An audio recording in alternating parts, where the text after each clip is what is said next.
right, let's get started. Welcome to City of Grand Rapids Planning Commission meeting of April 23rd, 2026. We're going to start with a presentation from the consultant for the zoning ordinance rewrite, and then we'll kind of go through our normal procedure for public hearings after that. So I'll turn it over to Layla. Hello, I'm Layla Aslani, the project manager from the city side for Zone GR, which is the first major step in implementing our community master plan. So we're really excited to be at this point, and I have with me Leslie Oberholzer from Codametrics, and she is the consultant lead for this project. So I'll turn it over to her, and she's going to go through the directions report, which she'll explain more about what that is.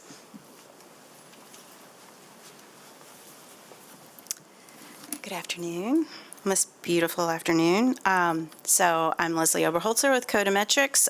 Today, it's so nice that you meet during the day, for me at least, so thank you for that. I'm going to give you a little bit of background since this is the first time that I've met you all and presented to you all about the project in general. And then I'm going to walk you through our directions report that is just now, I think, live and available. I'm going to actually break it into 3 chunks of information. The report includes a section on introduction and some basic background on the project, and then existing zones and a little bit of discussion on that. So I'll present that. And then the next section will be on proposed organization, zones, and building types. So this is sort of looking to the future, and it's a very early introduction to all of these pieces. And then I'm going to end on uses, development standards, and procedures. And again, I'm going to just run through all of these, but there are breaks. So I'll ask at the end of the breaks if you want to go back to a slide or if you want to ask any questions, or we can just wait until the very end and have some discussion, if that's okay with you all. Okay, so a little bit of background. So we are a full team, a consultant team. All together is on our team to do engagement and outreach. They've created all of the branding that you see and setting up the website. And Clarion Associates are sort of, they do all of the, what I consider to be the least fun aspects of the code. So procedures and sort of sticky uses and things like that. So you probably won't see them until we get to the sort of final draft of the code, because we're going to draft all the other pieces up front, and then they're going to come in and help us to work through, clarify what your development procedures are, and to help with some of the relief mechanisms and nonconformities and such. But I am the project lead, and so I will write pretty much everything that you'll see in the code and illustrate it all. So I am your major point of contact. We are also working really closely with staff. Staff is like, you have an amazing staff in the planning department, and we've already had 2 sort of sets of these just giant discussion meetings.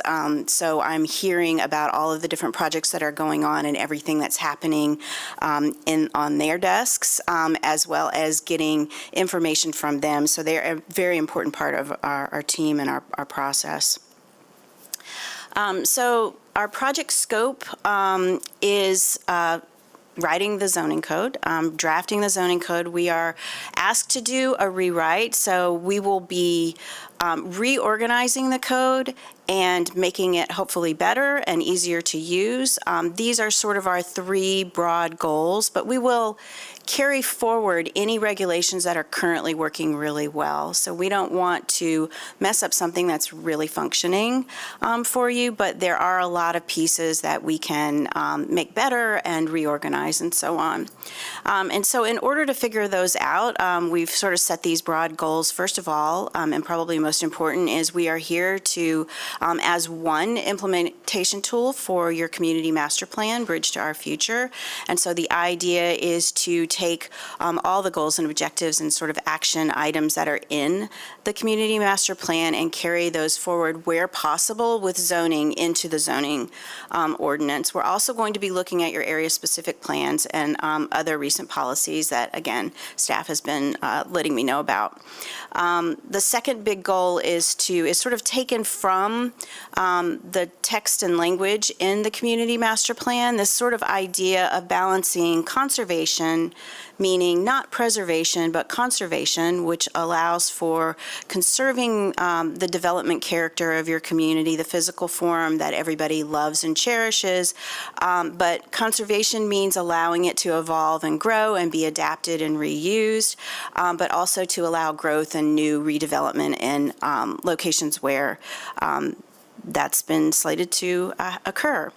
But finally, the idea of making the zoning ordinance easier to use, easier to understand. So we'll be incorporating a lot of illustrations and, as I said, reorganizing the structure of the code a bit. The timeline for the project is we have 5 sort of major tasks or steps. Our launch and setup began last year, and we had a big meeting that I'll tell you about, a session in December. Since February, we've been working on the project directions report.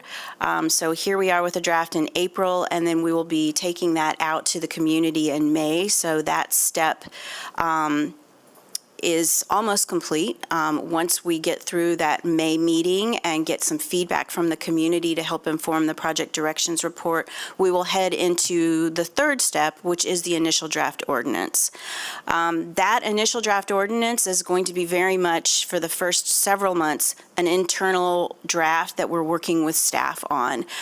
We want to make sure that we've sort of dotted our I's and crossed our T's in terms of staff's understanding of where the code should go. They have the most knowledge about how your current how your current code is working, your current ordinance is working, and what needs to change. So we'll be working with them.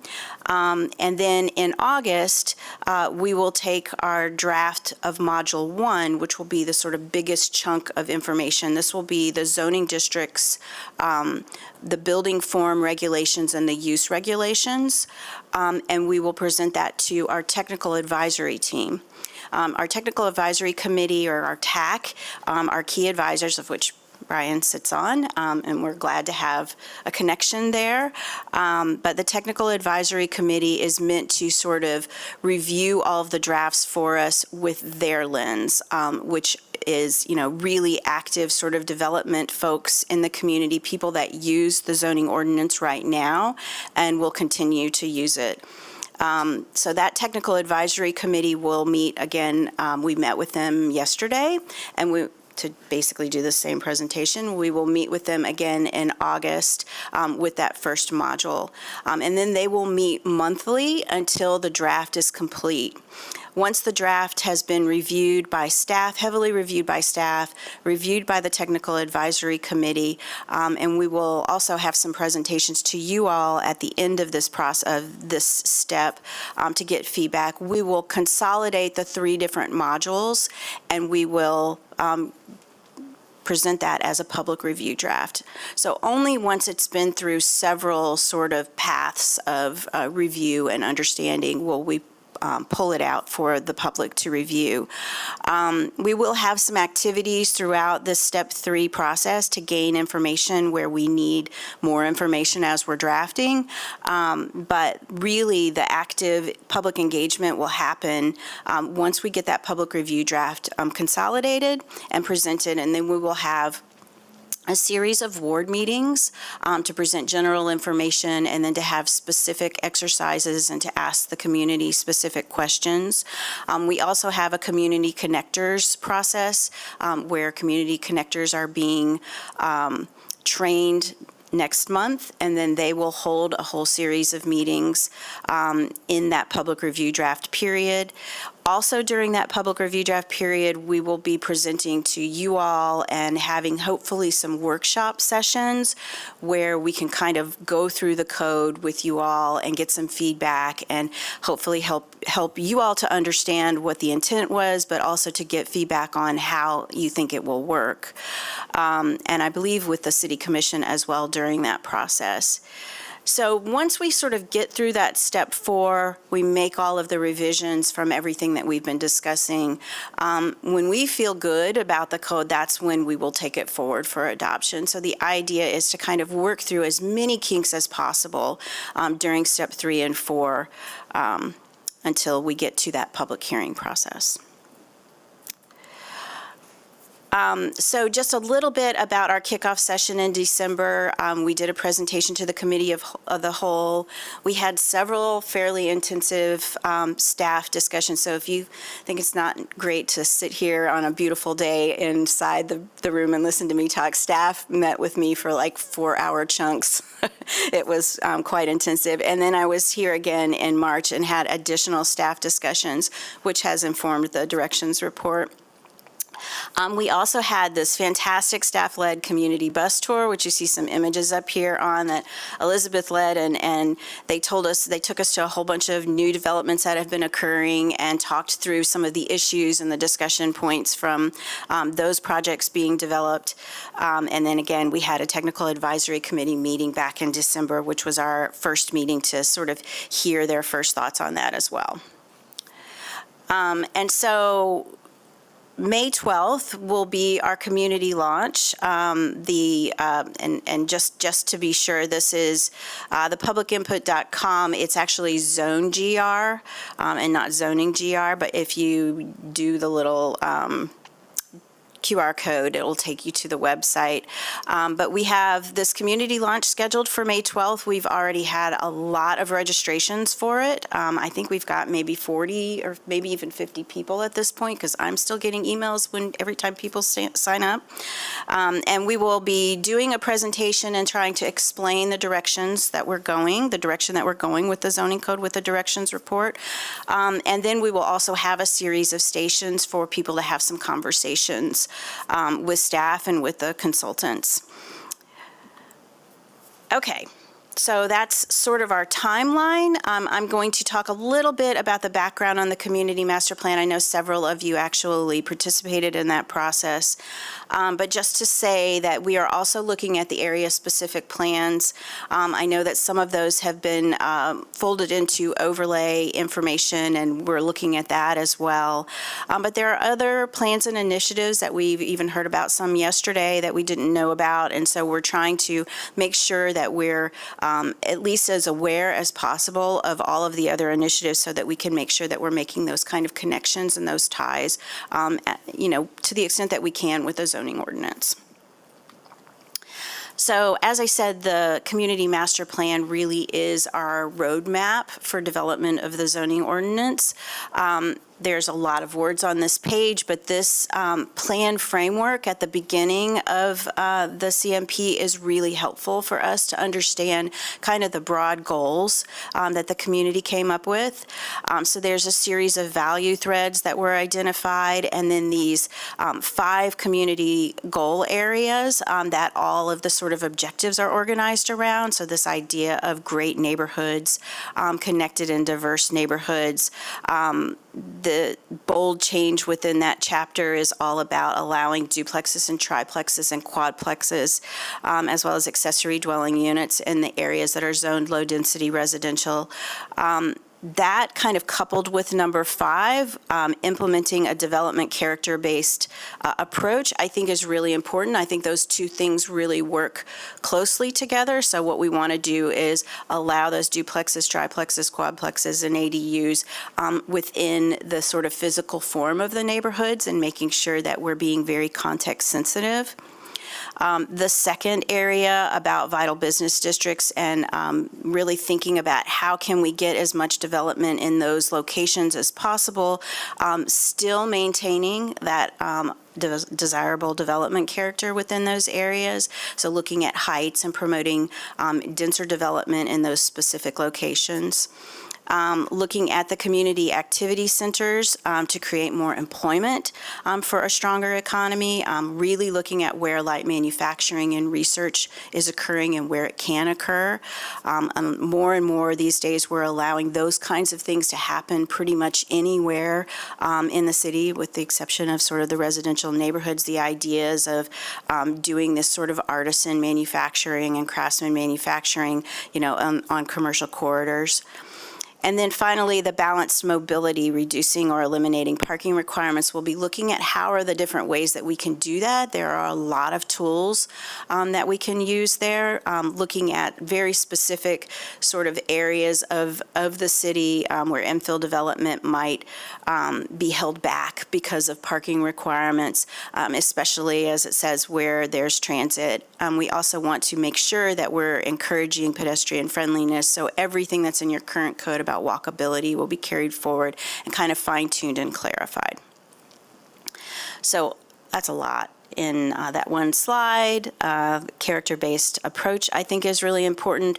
The map, the future land use and character map, I just want to say, I should have said this before, this community master plan is an excellent document. I mean, this is what I do every day of my life, and I'm constantly going into communities that have master plans or comprehensive plans that are not as well thought out and as helpful to rewriting zoning as this particular one is. So I just want to say that it makes for a great roadmap, actually.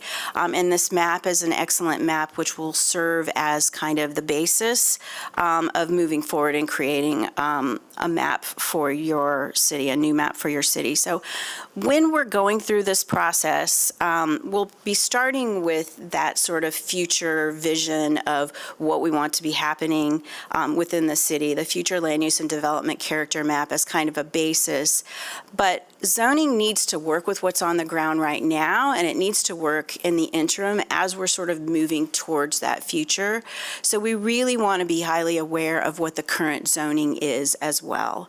So when we're remapping and creating new zones and putting those zones on parcels, we're going to be looking at what the current zoning of that parcel is and making conscious decisions about any change towards the future land use map, so that we're making sure that these kinds of things are happening appropriately and at the pace that they need to be happening. In addition to those two maps and that background information, I like to do a lot of surveying of what's actually on the ground. And so I'm currently in the process of going through and mapping what I consider to be all the building types within the city. So we'll also have an additional layer of information. What are the current building forms within the city in those particular locations, which I think will just help inform those decisions. Okay, so I'm going to dive into the directions report if anybody has anything they want me to go back to. No, okay. So the purpose of the directions report in this sort of early phase is a document where I can take everything that I've kind of heard so far and fold it into black and white pages, text, and illustrations, just so that we can get at least some confirmation of the direction that we're going with the draft. So I don't want to start drafting code until I feel confident that this is where we should be. So the idea here today, and hopefully over the next couple of weeks, is to confirm that the project direction that's outlined in this report is pretty accurate.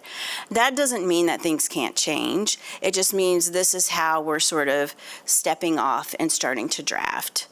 The other part of the directions report is, I'm sort of turning the apple cart upside down at this point. We're keeping all the apples, but we're sort of reorganizing them in a way. And I think it's really important to sort of begin digesting a different code structure as early as possible, so that you all can start thinking about it and looking at, your projects in different ways, so that we can make sure that this is going to work.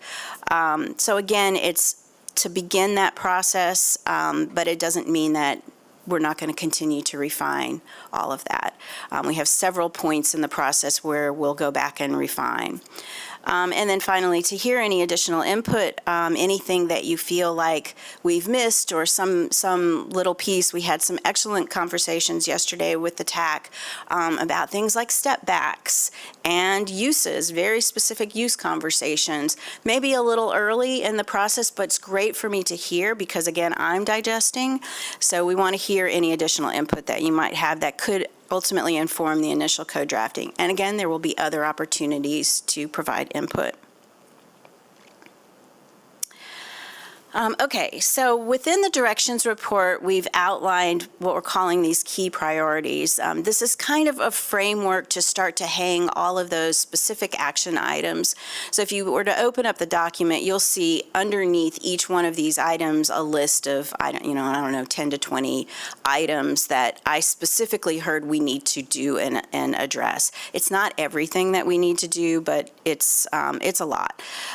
So what I've done is organize all of those sort of action items into this framework that we will then continue to use to present the zoning ordinance in the future. So it helps to sort of tie back to the community master plan and make sure that, these are the items that this is the reason that we're writing the code that we're writing.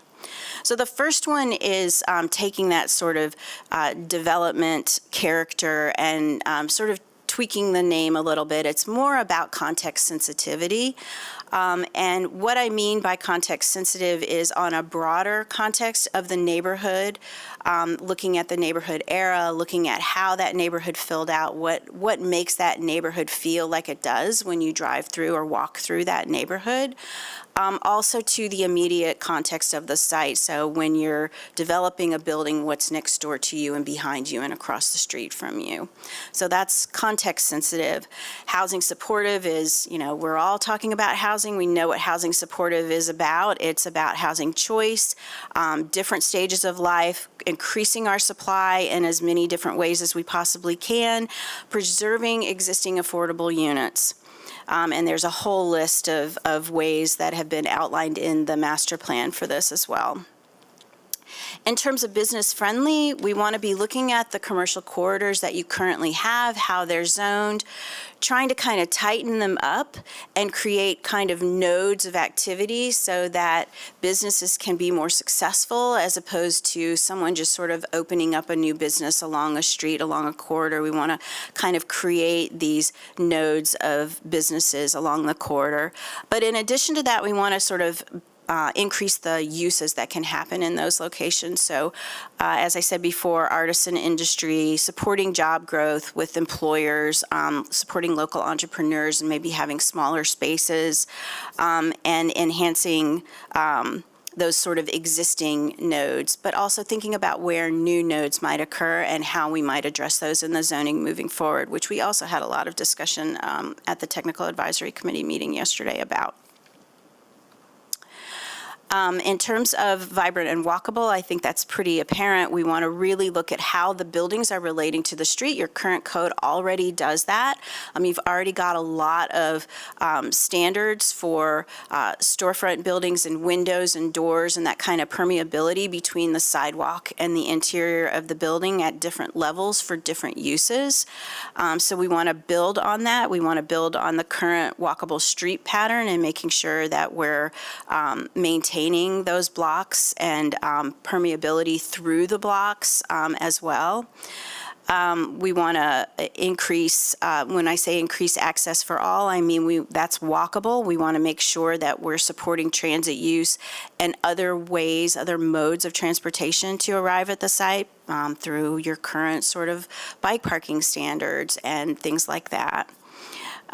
In terms of green and healthy, this is a priority area where we can address your urban tree canopy and tree preservation on your sites, promoting public health, which is also in vibrant and walkable as well, but also looking at durable materials for different buildings and making sure that we're building buildings that are going to be maintained and stay high quality for a longer period of time. And then the last key priority is something that we heard from staff over and over about, and this is one of our broad goals as well, this idea of predictable and transparent. So we're very consciously trying to build a code that is, explains immediately what it is that we anticipate happening on a site. So we're including photographs, we're including diagrams, so that all of the sort of text and words and tables of information that are in the code are explained a little bit more easily, that somebody can pick it up and understand it a little bit more easily. Okay, so those are the 6 priorities. In that first section also, one of the things that we did was look at all of your existing zones or zoning districts, and make recommendations based on what we heard from staff on how they're functioning and just how we've typically looked at zoning designations in other places.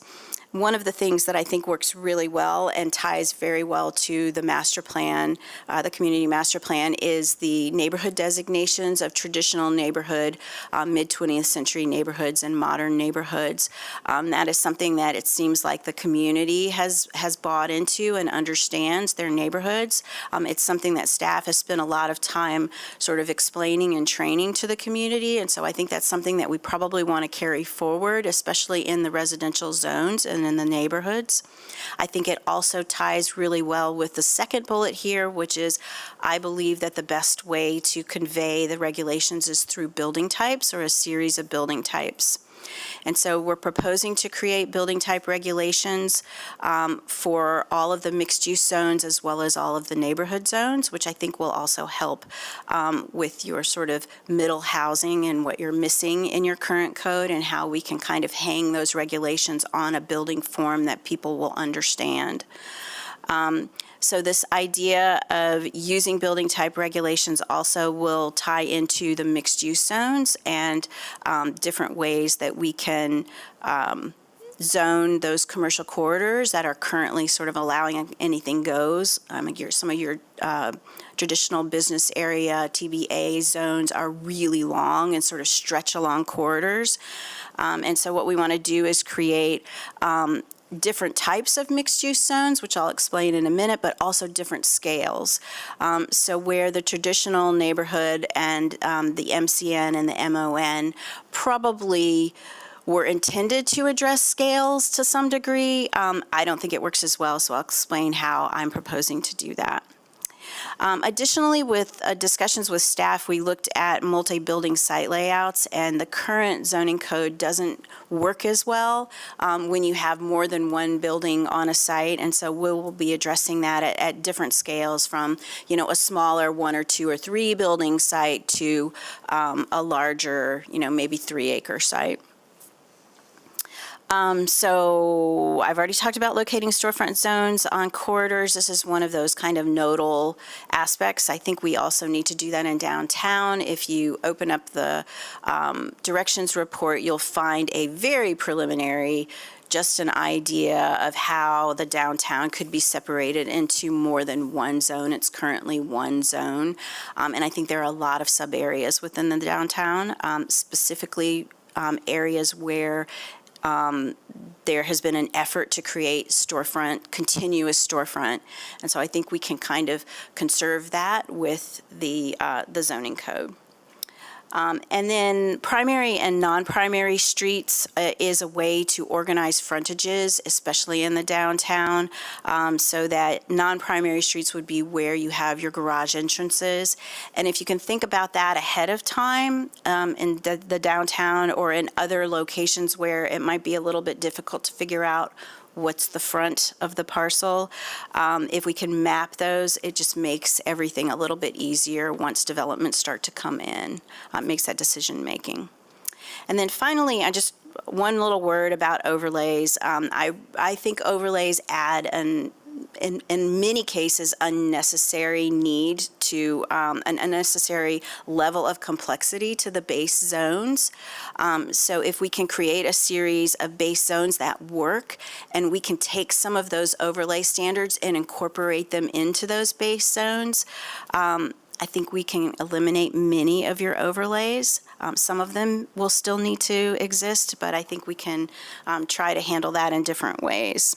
So that's a goal. Okay, that's a lot. So this part of the directions report and the presentation is, this is all preliminary. This is a way to, again, help you to start digesting this structure. And it is not, meant to be a final. It's probably going to change, but it's a way to sort of see the direction that we're going and provide some input to us. So your current zoning chapter 61 is organized there that you see with the light blue title. And then we're proposing organization on the right-hand side in the navy blue title. Part of what I found about your current zoning is you have your title, purpose, and scope, and then general provisions, and then a discussion about the map zone districts.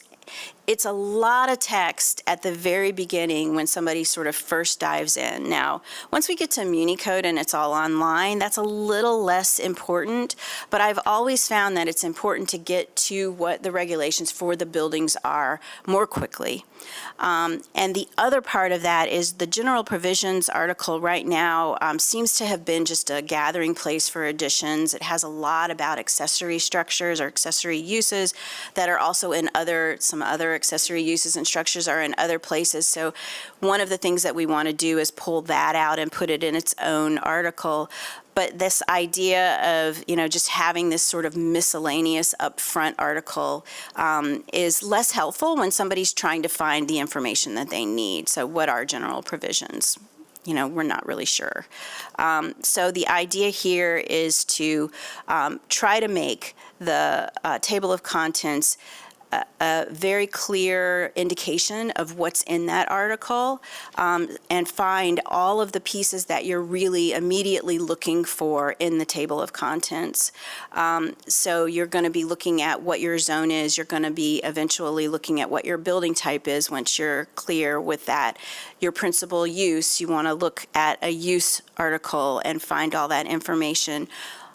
Currently, you have a transportation and mobility article, which is a great way in planning to combine all modes of transportation. But what we found in zoning is that in order to lay out your site, you need to know how much parking, if at all, you're required to have. And so finding that very quickly is important. So all of the other mobility elements have been would be moved to the site design section. So we then would take all of the kind of administration nonconformities and procedures and move them all to the end, because until you know what you're doing, you aren't going to want to know how to get there. And so we're trying to kind of make the, in my opinion, more interesting elements at the front, but also really a better understanding of what is expected on your site at the front, and then the procedures at the back. So again, that's probably going to change as we're moving, but those are the basic ideas behind it. Again, this will probably change, but on page 25 of the report, you'll find a table of proposed zones. I felt like it was really important, after looking at your existing zones, that we needed to create some new zones and maybe move zones around a little bit. And so there are 3 sections. This is in your current code as well. A chunk of mixed-use zones, a chunk of residential or neighborhood zones, and then special districts. And I'm proposing to maintain all of that. And what I'm going to do now is kind of walk you through each one of those zones and explain to you how we're proposing to change them. I'm going to start with the neighborhood zones because I thought those would be the easiest, but according to the TAC, they're certainly not. Currently you have neighborhood classifications. I'm sure you're aware of the TN, the MCN, and the MON, the traditional, the mid-20th century, and the modern neighborhoods. Those neighborhood classifications kind of hover over 2 zoning districts, low-density residential LDR and mixed-density residential MDR. And when you combine those, you end up with 6 zones. It's sort of hard to look, in my opinion, to look at the zoning map and understand which zone you're in with the kind of floating neighborhood classifications. One of the things that I propose to do is just to create 6 zones. And we can keep all of that information. We can maintain all of the neighborhood classification information, but you'll just have a zone. And so you can see that the majority of the city or the neighborhoods are zoned with that low-density residential. And much of it is traditional neighborhood, even though we have found some pockets that I think with staff, we've agreed that maybe those are the MCN. The MON, the modern neighborhoods, are all kind of on the outer edges.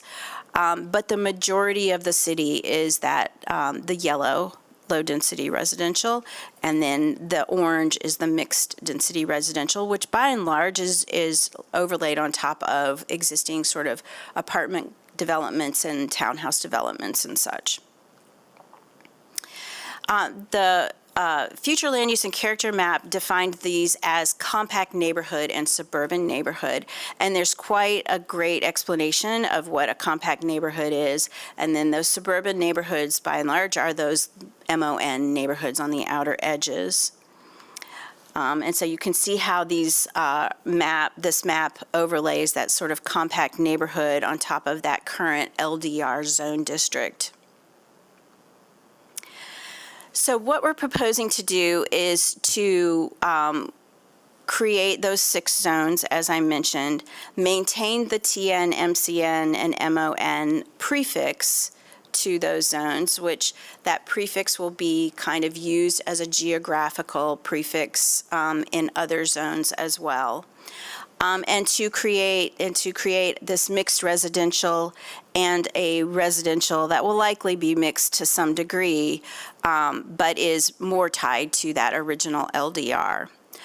In conversations yesterday, we may revisit this a little bit, but I think it's really helpful. As I'm mapping the city, I am finding the clean lines between the traditional neighborhood, the MCN, and the MON. It was very well done originally. There may be some locations where we want to kind of push and pull a little bit, but it works really well. The traditional neighborhoods are generally, and you'll find this in the building type discussions in the direction report, the traditional neighborhoods are buildings that are built without garages, typically on the front. They are the kind of turn of the century buildings that sometimes house a single unit, sometimes house 2 units, sometimes house like up to 6 units. They are, the garages may be at the back if they have garages. They just are fairly narrow buildings that tend to extend into the lot for the most part, with smaller front yards. The mid-20th century neighborhoods often have garages because of the introduction of the car, but usually they're sort of a single car garage or very small portion of the front facade. Those buildings also tend to extend kind of parallel to the street, so longer on the lots, a little bit wider lot. And so there's a clear kind of sense of where those buildings occur and where we can draw those lines. And then the modern era neighborhoods are the sort of suburban locations, and those are, you know, they may have 3-car garages on the front. That may be the most visible aspect of those houses, but sometimes they're also 2 or 2.5 stories with those garages on them. We tend to think of those suburban neighborhoods, of which you don't have a lot of, as fewer design standards associated with them, letting those be what they are, but then addressing the design standards for the other neighborhood types more specifically because they have a clearer character and there's a desire to kind of conserve those areas to some degree, while still allowing for those triplexes and quads and duplexes within them. So that's the neighborhood's zones where we're at, and as we're mapping all the different building types within the neighborhoods, what you'll find in the directions report is a page for each one of the building types that we see in those neighborhoods. The special districts is also, should be pretty simple and straightforward. I'm not proposing a lot of changes to these except for to potentially introduce the SDIN, which would be a Special District Innovation or Innovation in Industry. I'm not sure that we need that. I think we can probably handle it in other ways, but it would be used in some of the locations where the TNTCC is that has been converted to an innovation center in the master plan. So that's a kind of holding place. I always prefer to start with more zones and pull them out as needed, or combine them as needed. And then also potentially adding a public and institutional buildings zone. Okay, so the hardest part is the mixed-use zones. So the mixed-use zones are, I have sort of found that the TN, the MCN, and the MON are not as helpful in those locations. And so I'm proposing that we revise those zones. So first of all, I want to suggest that we split the mixed-use zones into sort of two chunks. One that is all about storefronts, so that we can very clearly map where you have existing storefronts that you want to conserve and carry forward, and then any locations where you definitely want storefronts to occur or be infilled. And so that is what the MX is, where you see that kind of green shading over it. So that's the second half. This is a new zone. GX would be a more general mix, whereas in the MX, you would be required to do ground floor storefront on the primary street frontage, not on a side street, but on the primary street for a certain depth, and uses would be limited. We had quite a discussion about those, what those uses might be, but let's just say for today, it's not residential. So the idea here is this is where you want that kind of activity, people kind of going in and out of those doors, a high level of permeability, and those storefronts being used for visible uses. The GX zone, the general mix, is where that residential or even office uses can occur. So the idea is to take these long stretches of TBA and find those nodes of storefronts and zone those MX, and then zone the rest of the corridors GX, general mix, which would allow for that residential and office. You can still build a storefront in those locations, and we'll talk about what uses are appropriate in those locations, but you don't have to. And so this idea of creating new developments that have ground floor residential and how that ground floor residential relates to the sidewalk is important to figure out. So there might be a little more space, there might be, it wouldn't be required to be at the elevation of the sidewalk like you would want to do for a storefront to make it as accessible as possible. But this idea of kind of splitting the mixed-use zones into two groups and then using those to map the city. So the second part of the mixed-use zone designations has to do with that development character. And as I said, I didn't find the TN and the MCN and MON to be that helpful along your commercial corridors. I mean, the downtown is TN, but, you know, a downtown is traditional, and we know what the character is of the downtown. Along the corridors, it also became a little bit difficult to tell what the differences were based on what was occurring. I think that based on the master plan, this idea of having a downtown, a transitional activity center, a community activity center, a neighborhood activity center, as is mapped, those are about scale and intensity. And so I think using those to create our different scales of those MX and GX storefront and general mix zones would be more helpful along the corridors. And so what I have proposed is using D for downtown. And I know some people are going to miss city center, and I agree, but that C is really important, and the C gets used a lot for commercial or for corridor, for center. So we want to really call out the downtown as something different. So I propose D for downtown. C for corridors and centers, since we have center activity centers already called out. And then N for neighborhood, so coming down in scale to what is appropriate for a neighborhood scale. And then we may not need this, but I'm sort of holding it for an S for suburban. What we're thinking is that in the MON kind of commercial areas where you've got lots of vehicular uses and suburban shopping centers that maybe aren't going to go anywhere, that we can use that zone, which will have, again, fewer standards associated with it, fewer design standards associated with it. So is that like clear? So these are all new. And if you look at the directions report, I've kind of tied each one of these to what their current zone is, but I've hidden it here just so there were fewer words. Okay, so that's the zones. And then the next idea, as I stated, is to organize all the regulations by building types. So this is an example. This is a preliminary table that might be in the code. You'll see the zones that are proposed across the top. And then on the left-hand column, those might be the building types that we would hang all of our regulations on.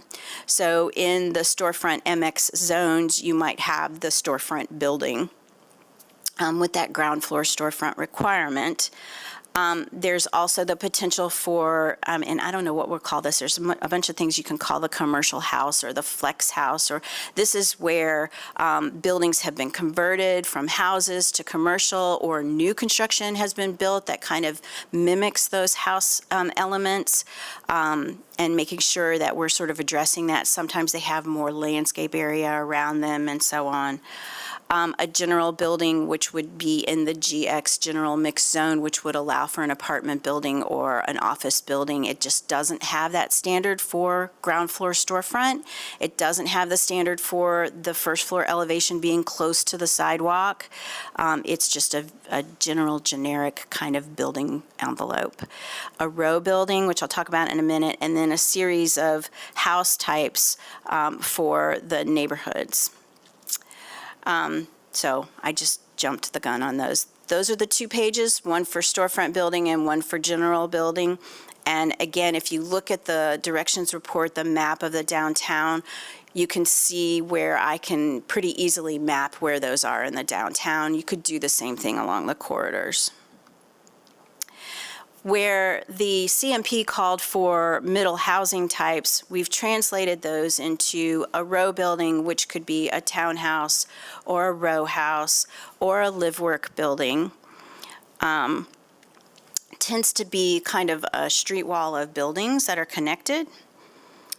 And then the traditional house would accommodate all of the different sort of unit mixes. As you can see, the image at the bottom there is, we're not sure how many units it is, but it's anywhere from 4 to 8 units that still has that kind of characteristic of a traditional house, just a little bit bigger.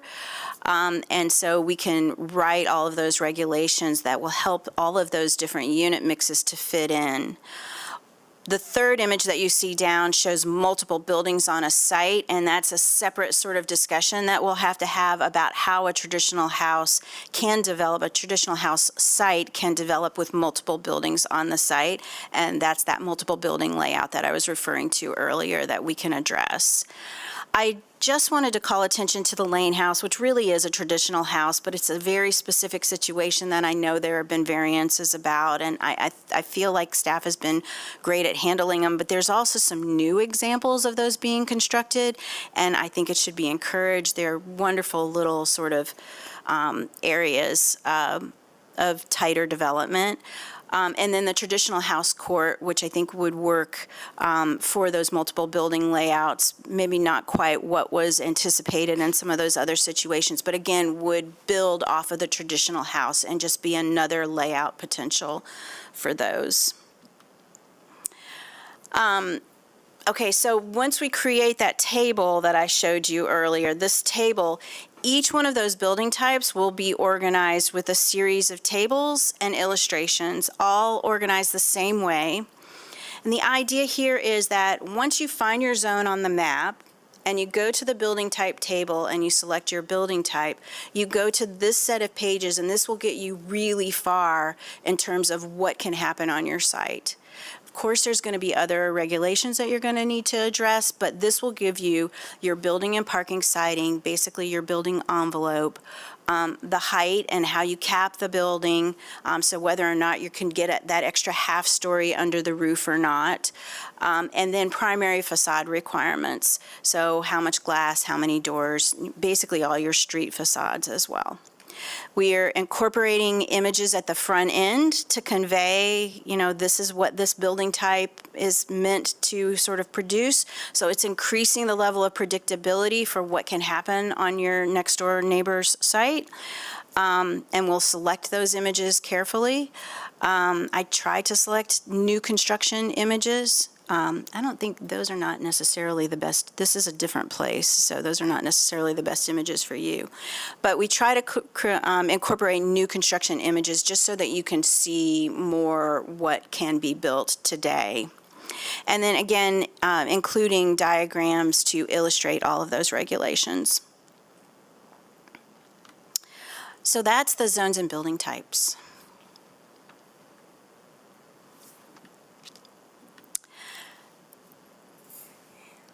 Last chunk, development standards and procedures, I'm going to go through really quickly because we're so late.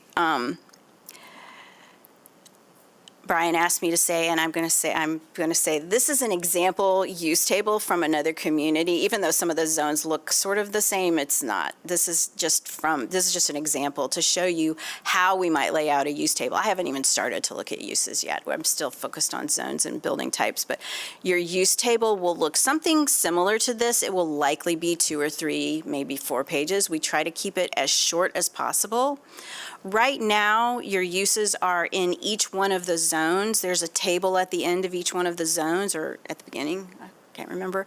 And we're proposing to consolidate all those together into one article, so you'll have one use table that you will refer to.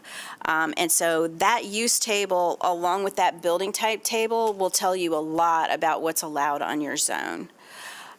What we also try to do is incorporate symbology on the use table so that you can pretty quickly see with that solid circle, this is allowed by right. And then with an open circle, this requires some approval, conditional or special land use permit. And then sometimes we incorporate other symbols that might say this use is allowed only in the upper stories or the upper stories in the rear of the building, like for a storefront, where you don't want to allow that residential. You can see that on this use table. Sometimes we limit uses to a certain percentage of the footprint, like we want to allow a cafe in an apartment building only on the corner or something like that, then we can limit it, and lots of other different ways that we can do that. So this can be a very helpful table with lots of information on it. And then all of the uses would be defined, and all of those use-specific standards would be in that same article, keyed from a link in the table. We also want to collapse your uses into categories more so than you already have, hopefully. We may not get there, but we'll try, just to sort of make it a little bit simpler and a little bit easier. But any use that requires specific standards or something else will be pulled out.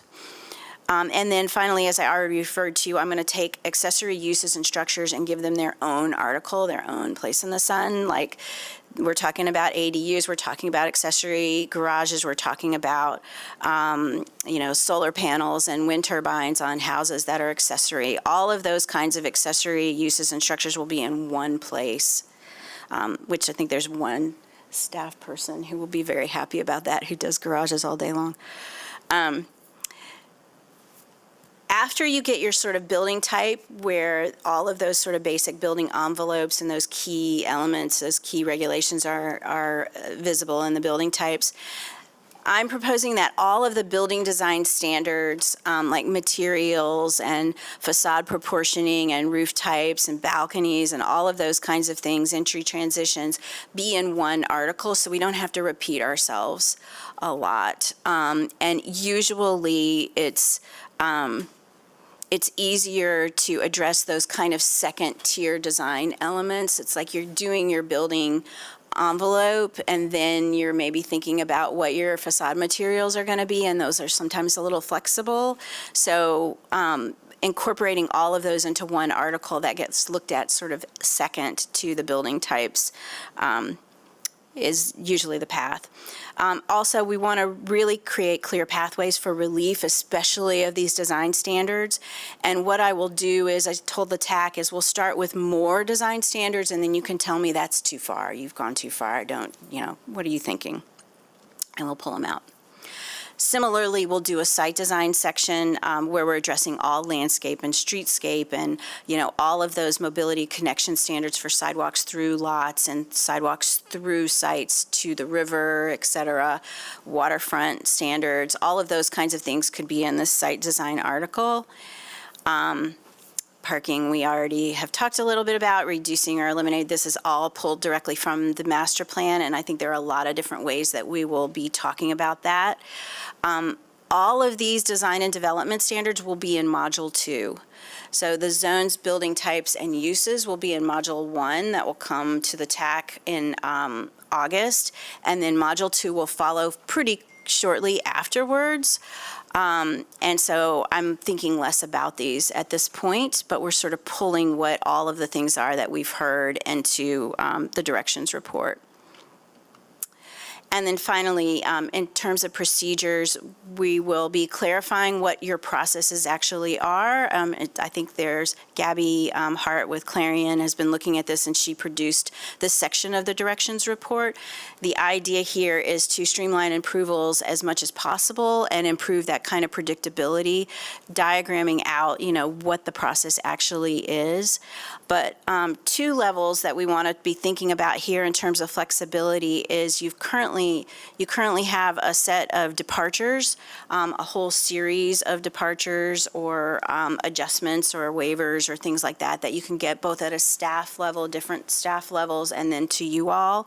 And so what we want to do is make sure that we're building those in appropriately and making it clear where those things can be asked for and then what are sort of some of the standards behind them. And those might be broader, and we might not have standards if you don't, if this is the way that we go, but we'll talk about those at the end of the process with Module 3. Once the code is, you've got a draft of Modules 1 and 2, it'll be a lot easier to figure out what we need to do at this level. So that's it. Community launch May 12th. I'm sorry, I didn't leave very much time, great. did I? That's okay. No, thank you so much. Do folks have initial questions they want to ask now? Go ahead. Yeah, I think as I'm, this is something maybe I've consistently struggled with a little bit in my role as a planning commissioner, and I think I wrote down several things, and they all kind of, not all of them, but several of them point to the idea of being context sensitive, building type regulations, facade character. And I guess I'm wondering, if my home in a mid-century modern neighborhood burns down tomorrow or gets crashed into by one of the mid-century modern trees that surround it that are dying all the time, why can't I put a modern home in there? And what is the science behind a home that may not architecturally fit into the neighborhood? Like, other than, right? And I feel like it's like in the eye of the beholder. One of my neighbors may not appreciate that, but the other one may love it. And I could paint my house purple tomorrow. There's no regulations against that, and put polka dots on it and sunshines. So I'm really wondering, we constantly talk about context of facades and materials and all that, and I struggle to understand that and where the sort of rational scientific thought is behind that concept in general. Yeah, absolutely. And you're quite right. I mean, what we're talking about in terms of context usually is about scale, and making sure that nothing is being built that's terrifically out of scale.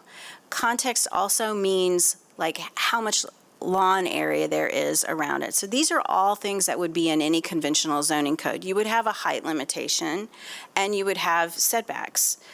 So we're carrying those forward. We're just being a little bit more specific to each neighborhood and making sure that, that you're not building your house, way, way back when the feel of the neighborhood is all of the houses are close by. So it's all about that kind of experience of walking down the street.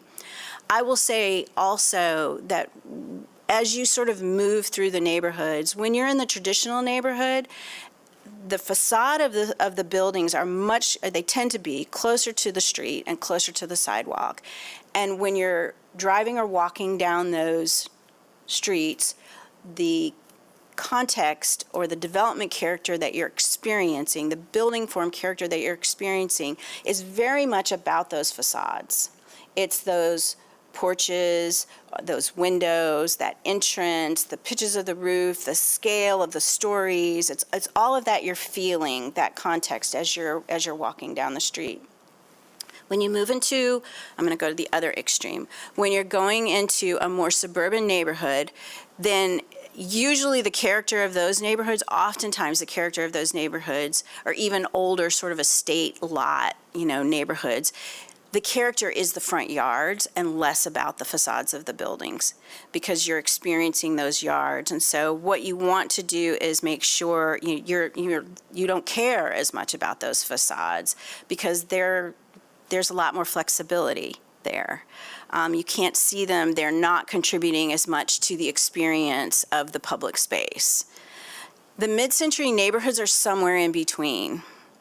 They definitely have their own characteristics. They tend to be kind of the more sort of low-slung, larger front lawns. There's driveways interrupting the sidewalks. And so we want to be aware of all that. But I think in terms of, like, for example, I have found floor-to-floor heights in mid-century neighborhoods tend to be lower. And in communities where the maximum height of the residential in that neighborhood is 35 feet or sometimes 40 feet, these huge houses with 10 and 12 foot, they're just way out of scale, and they're right there in the middle. And the neighbors next door are experiencing that just as much as the person that's living there. There's windows looking out into yards and those kinds of things. So we want to just be aware of that context. I'm not saying that we definitely don't go into style. What we do try to do is stick to things that make something human scale, pedestrian friendly, and really sort of reflect that level of durability that you might see. Those kinds of three things. Usually the first two are most important. Yeah, and I think I understand that. I think where I struggle is when we get into sometimes material selections. I mean, I sort of understand durability, and yet some of the examples in the report that talk about unique buildings are buildings that we would likely never be able to approve today, and yet we hold them up as these icons today of, oh, look at that amazing building, we should preserve that. It might be actually very non-durable, but we still work really hard at preserving it, right? I mean, there might be anyway, I think that's where I struggle a little bit, is when we want to say, that doesn't look like the things around it. And my answer to that is I don't know why I should care about that. That feels like more opinion based on, and I understand if my neighbor's house is 22 feet tall, I don't want to build a 45-foot tall house next to them, because that does affect their quality as they occupy their space. Yeah, that was one thing I had. I just want the unique buildings, I purposefully put them in the directions report because I do think we need to be sensitive to that, and the relief mechanisms should allow for that to happen. We already provide a lot of flexibility for what I call civic building type, which would be for civic and institutional uses and doing something really unique. But I also want to point out that there's nothing that, there are a couple of really good examples of storefront buildings that are like all glass facades or all glass with angled glass facades. That fits. There's nothing that says you can't do more glass, at least in the codes that I typically write. Some codes do. But, there are different ways to sort of push and pull all of the kind of elements to get at a more modern looking building. It's just not, there's still parameters. Awesome. Well, we're we're over time a little bit, which I have stuff written down, but we'll liaise through staff and see if there are questions that we'd like answered in the meantime before we see you again. Yes, sorry That about you can ask. No, thank you so much for your presentation and all the work that you've done so far. And yeah, it sounds like we're on a positive trajectory here. So thank you so much. Thank you. Okay, let's take a 5-minute break to transition into public hearings, and we'll be right back.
right, welcome back. Thanks for your patience. We will get started on our public hearings. I'll quick run through the process that we go to, and then we'll do conflict of interest. But as far as our public hearings go, we'll have staff come up, present the staff report, and then we'll invite the applicant up to provide us additional information. We'll then open the public hearing. If you're here from the public and want to comment on a case, we'll invite you up to the mic, and you'll have up to 3 minutes to address comments to the Planning Commission. The applicant will then have the opportunity after the public hearing is closed to address any comments, and then the commission will deliberate and make a decision. We are being streamed live on Facebook and YouTube. And as a reminder, or if you're new to these meetings, so you are aware, staff does prepare draft language for us to read and modify as we see fit when we're making motions. And so you will see us reading off a piece of paper, but that doesn't mean that a decision has been made in advance. There are findings on both sides that we can modify as we're going through our motion making. And with that, I will turn to first conflict of interest. Any conflicts of interest today? All right, go ahead, Elizabeth. Thank you. Thank you. The first item on the agenda is a request to modify an existing drive-through bank facility to establish a drive-through coffee shop. The address of the property is 2041 Eastern Avenue Southeast. It is located in the TN-TBA Zone District and is in the Seymour Square Shopping Center. As you can see on this exhibit, it is a small portion of an existing lot. And the reason I just got stuck here because these lines look a little bit, the shopping center encroaches into the MDR. I'll have to check that out. But at any rate, it is a very small lot in the middle of a parking lot. It was a drive-through bank which ceased operation approximately 10 years ago. And the pneumatic tube systems, drive-up ATM, and signs were removed.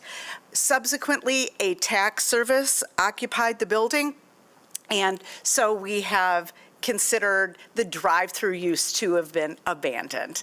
And that is why it is before you today. Drive-through facilities in a TBA zone district require special land use approval. I'll show you a number of slides that show the existing facility as it's today, as well as it was established in the past. This is the south elevation. You can see there are doors, and there is a little green space, a little bit of pavement, and an AC condenser. And our public hearing sign, which I don't know if you've ever seen, but we've been doing that for the last year or so. To the right, which is along Eastern, this is where the drive-through, the drive-up ATM was located.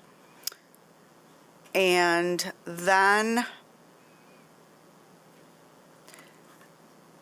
you can see a landscape area along the street. I have a walk down over time here.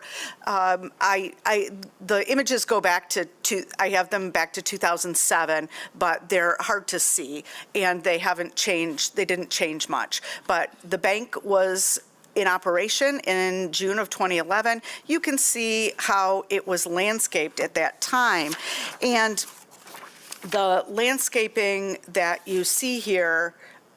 This is what was required as a condition of the use of the drive-up ATM. There was this kind of screening that was required, and this landscape bed is about 70 or 80 feet in length and 16 feet in width. You can see in 2015, the trees in the landscape bed have disappeared, and what looked to be ash trees seem to be dying. By 2017, they're looking even worse. And we can see that by that time, the bank has ceased operation. 2018, we have Jackson Hewitt tax preparers. 2019,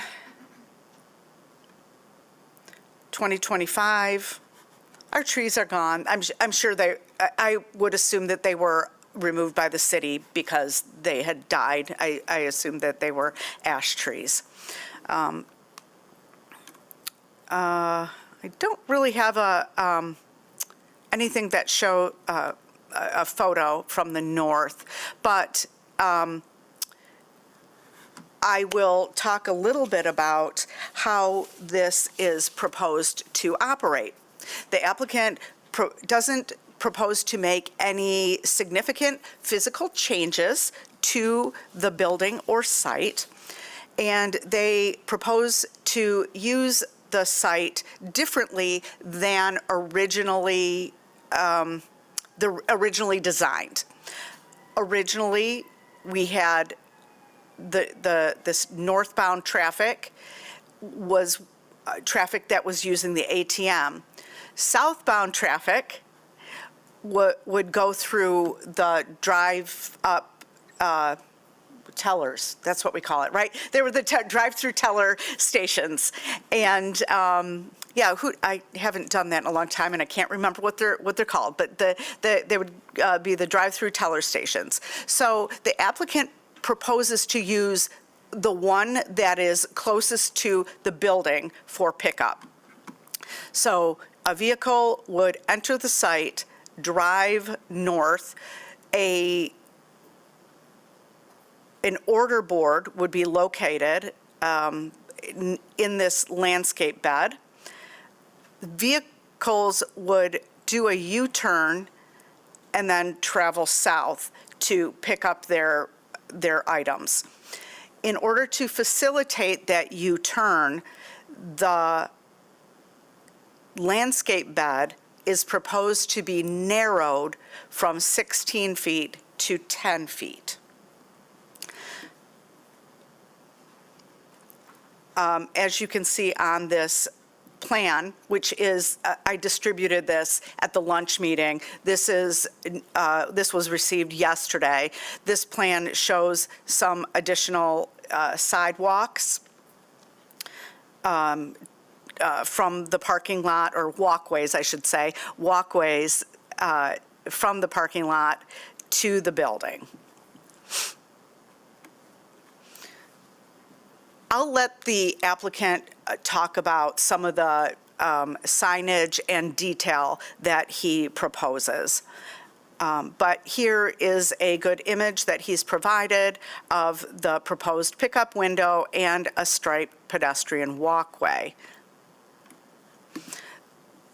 This last image shows proposed signage, which of course he would need to get a sign permit for, and the proposed message board. Now,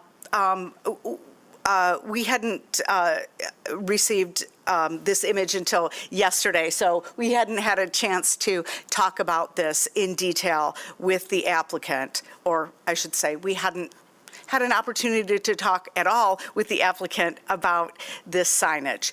Generally, the Article 9 of the zoning ordinance, which addresses drive-throughs, prohibits signage from facing the street. In this case, as you can see, the signage is proposed facing the street. We would suggest that there are alternatives to the orientation facing the street. It could, of course, be oriented perpendicular to the street so that drivers could still see the signage, but it wouldn't be facing the street. It could also be moved to another location.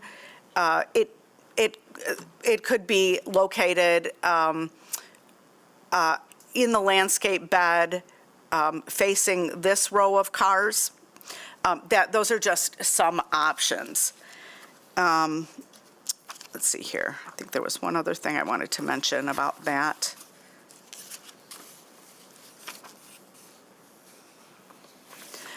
So along with menu boards, not facing the street, the zoning ordinance does, well, I want to say prohibit, but it does not, it does not advocate putting the drive-through lanes along the street-facing side. Now, of course, this was the design. This is the existing design. However, I might want to point out that we weren't there was only an ATM there, and the rest of the bank operation was on the west side of the building. And the landscape bed that was required as a condition of approval for this drive-through was significantly more robust originally. There were at least 3 trees in that bed and other landscaping. But as you can see, there was, it was a drive-through lane. So one of the elements that I would ask that the Planning Commission considers is the appropriateness of that drive-through lane on that side of the building, and the reduction of the landscape bed to facilitate that drive-through. I know that the applicant has provided some other exhibits that show what he is intending to do. I think some additional landscaping is proposed along that street frontage. So that could mitigate for that.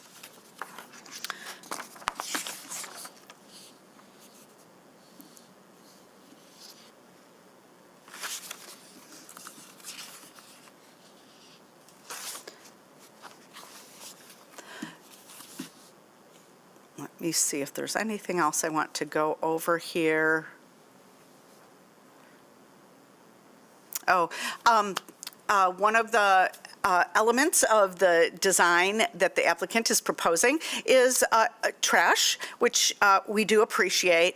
Something that we would like the applicant to explain is really how these trash bins would be used, given that this is mostly a drive-up operation, and folks really wouldn't be driving past these, or this is not an area where folks gather.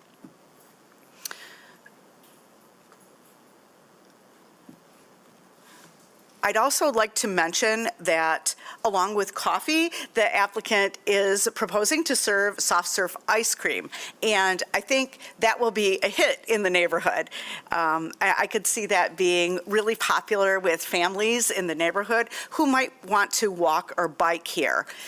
Because of that, I think I'd ask the Planning Commission to have a conversation about how that would really work.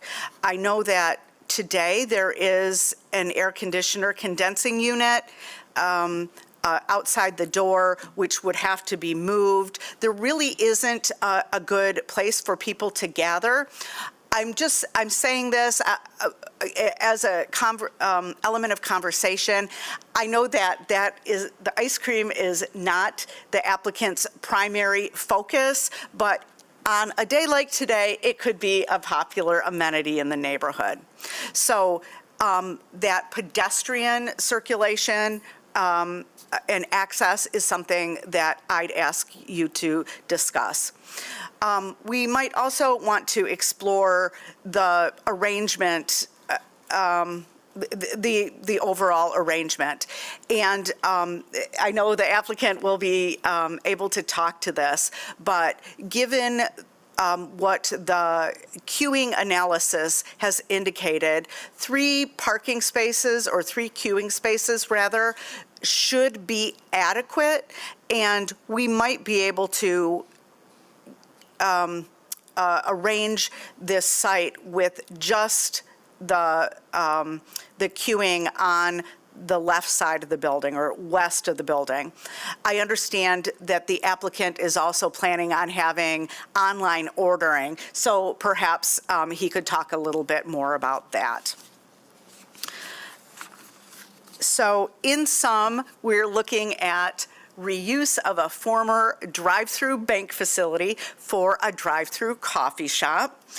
And most of the elements here that I've asked you as key considerations to look at have to do with the site circulation for both vehicular and pedestrian use, as well as other layout features. Do you have any questions for me before I turn it over to the applicant? Any questions for Elizabeth? Oh, all right, thank you. Thank you. Good afternoon. My name is Christian Fritz. I'm the founder of Organio, Organio USA. So I want to show you a couple of more details of what Elizabeth have shown you. First of all, I think to explain Organio should be a neighborhood-focused coffee place, a neighborhood-focused place for buying coffee, buy bakery items, and focus also, and this is our main point, focusing on organic ingredients. So we want to do that whole thing completely organic. Coffee, pastries, everything what you can buy in our shop will be organic. What we strive for is using local suppliers. We are always looking to buy from local suppliers and support the local community. If a supplier can be close to us, that will be perfect. Sustainability is very important for us, so we want to make sure that we don't have a lot of waste on the site. We want to make sure that there is nearly no plastic on site. Rather, we want to have paper packaging and these kind of things. So we will generate naturally less trash. I saw the picture what Elizabeth, and I want to refer to it right now. This one, I went away already from this idea. First of all, there's the storm sewer here, so we will not place trash cans here. And secondly, there is a main trash collection on the parking lot, which we will basically use. So we will bring our trash to the main trash cans. Then, why we're here today, we know it already, so we want to achieve SLU. We want to apply for the special land use to reuse this existing building and make it as a drive-through, as you can see in the pictures. And what we saw before, you will enter the car with the car, drive through the lane, turn around, and pick up your order at the order window. Minor modifications and renovations. Renovations, obviously, inside we will do. Outside, the minor modification, what Elizabeth mentioned, was the narrowing down of the landscaping. Why we want to do that is because we want to make sure that it's safe to turn with a vehicle. Right now, it's a little bit narrow to turn around there. If you pull your car in today, you can make it if you have a smaller car. Bigger cars cannot turn very well, so that's why we have to extend the turning radius a little bit. If this is, a big discussion, I'm proposing to add landscape, basically make it longer. So I'm proposing to narrow it, but I can propose to make it longer instead. So then we have the same landscaping square feet. What we are selling, I already mentioned, it's organic coffees and beverages, organic soft serve ice cream, pastries, which we want to source locally. So we will not produce and bake them in the store. We will not have a kitchen in there. We will just basically resell it. And we do some very small operations, what you can do in the store, like putting a peanut butter sandwich or something. This is something what we can easily do. But everything what needs to be baked or cooked, that comes from outside. The second one explains a little bit more operationally. First of all, if customers placing a pre-order or they walk up, we propose to put a crosswalk here in front of the cars here. You see the window where they pick up the food, and create a little bit a waiting area or waiting space in case inside it's full, so people can wait here on this little pave. And we will also build up a fence. We move the air condition backwards, so it will not be in the way. So it will be a nice little space for wait till it's your turn.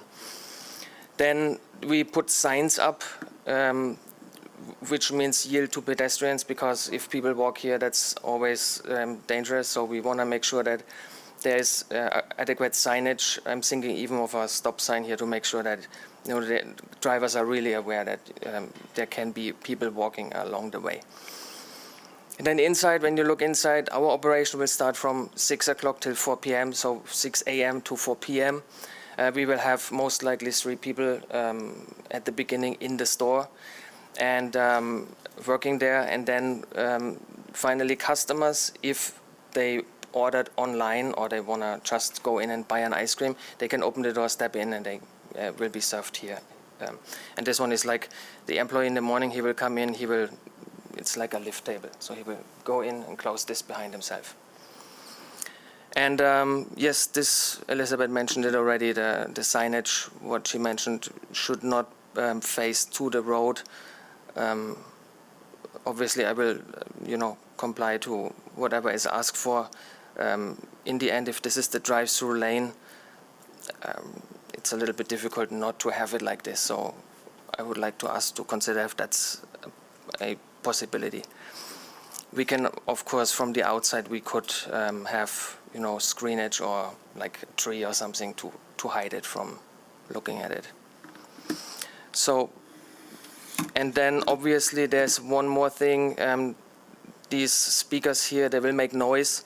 So what we focus on is we will have modern speakers which basically will face the car, and you will not have a big noise around the car. But also here's Eastern Ave, so I'm sure that the noise from this speaker will not overturn the cars passing by here.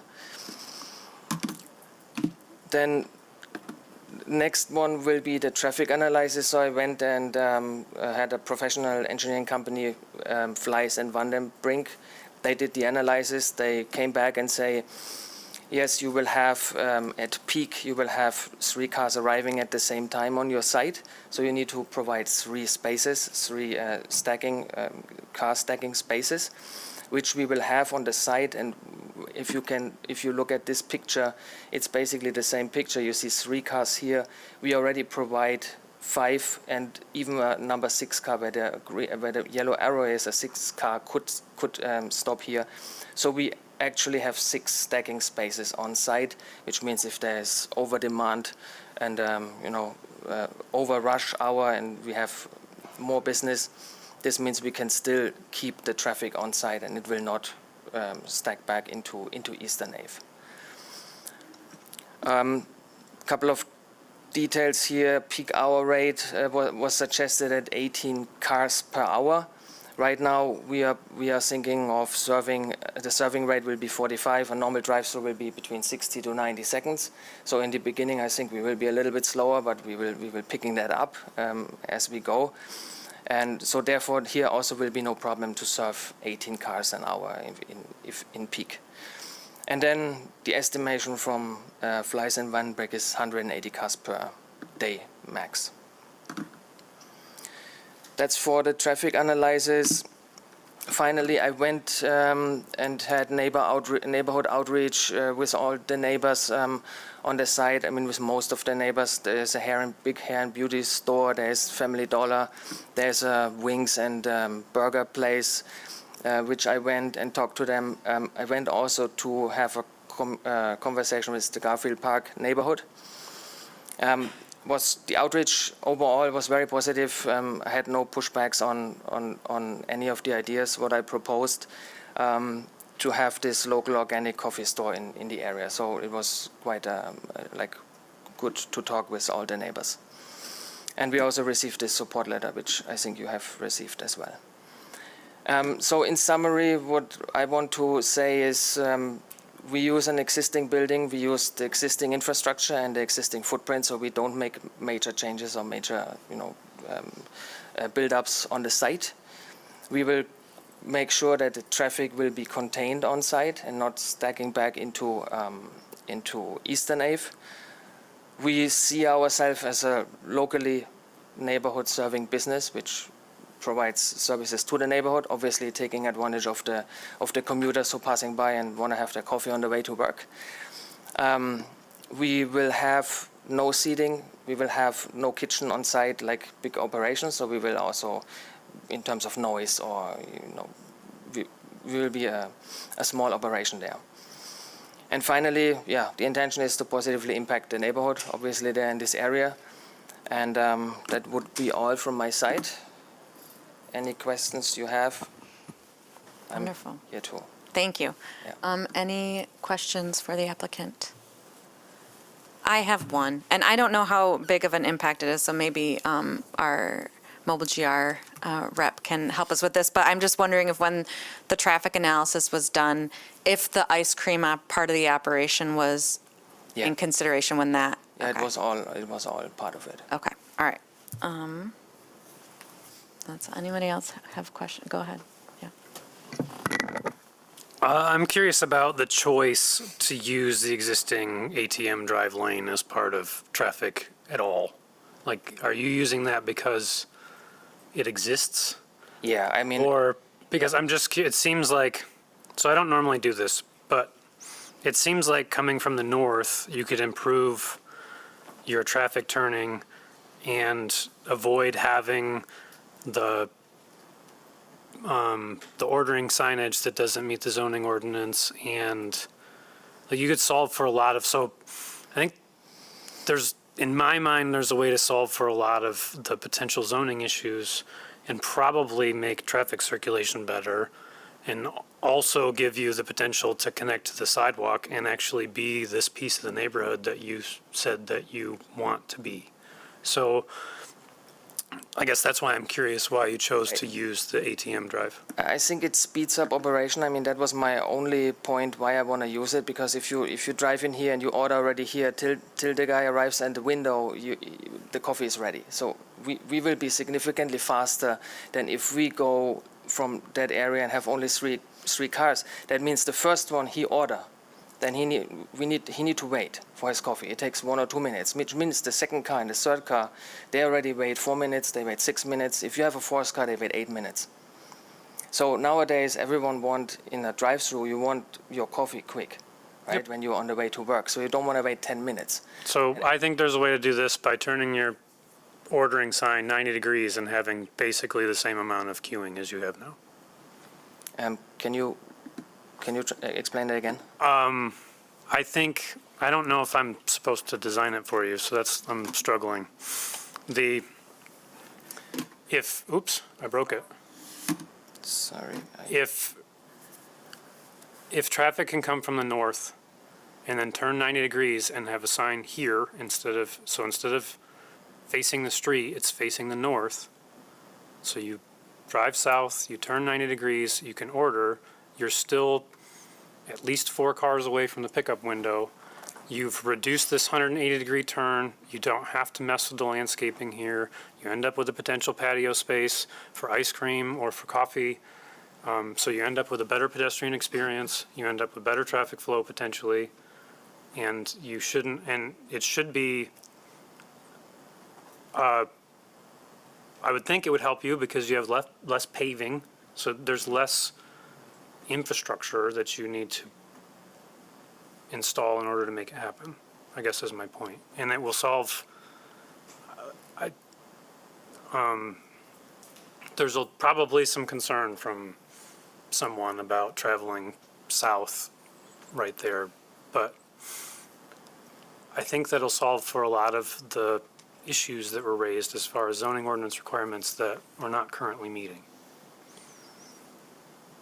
Yeah, I think it's a good point. I mean, I can think about this. So what you say, cars coming in here, they just basically drive in here and you somewhere here install an order board.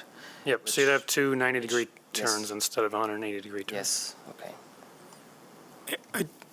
I guess I do have a question for you about that too, because I do think that that's a great idea, but I also note that the little building itself is on its own parcel, and the parking lot is on a different parcel. Are there use agreements that would allow that? It's commonly owned. Commonly owned? Okay. Yeah, it's commonly owned, and I have it also in the contract with the landlord. So I made this proposal to him Great. before I signed the contract, and he said, "Yeah, you can do that as long as you get the approval for it." So Got it. Okay, great. Yeah, I was honestly thinking the same thing, and again, we don't want to design for you, or and I don't know the business, right? I'm not a coffee shop owner. It does feel like there's potential here for the ice cream to be a large chunk of the business in nice weather, and you have a lot of kids within walking distance. I mean, you could have 12, 10-year-olds outside the door at 3 p.m. when school gets out, and in this current configuration, there's nowhere for them to go other than in the parking area. And again, they're coming in the north entrance. There's a lot of asphalt there that is really nothingness. It's just not really used. It's not even a traffic lane. It does feel like if you queued from the north entrance and have some space between Eastern Avenue and the building that could be potential for patio or gathering. Yeah, I tend to agree that would be an option. It would tend to solve a lot of the challenges or the requests for variance that we're here for today. So this would also mean that you have, if you really have a lot of people buying ice cream, they will gather around here. So am I able to provide then some seating around here, or yeah? Okay. allowed use in the zone district? Because I mean then, yes, that would be a good alternative. Then I can put a couple of seats and people can sit there. Yes, Laura and I had talked about the option of eliminating that eastern drive lane and closing that off, and that could be made into a patio. So that would absolutely be allowed. No special approval would be needed for that. There's no alcohol, and his hours are reasonable.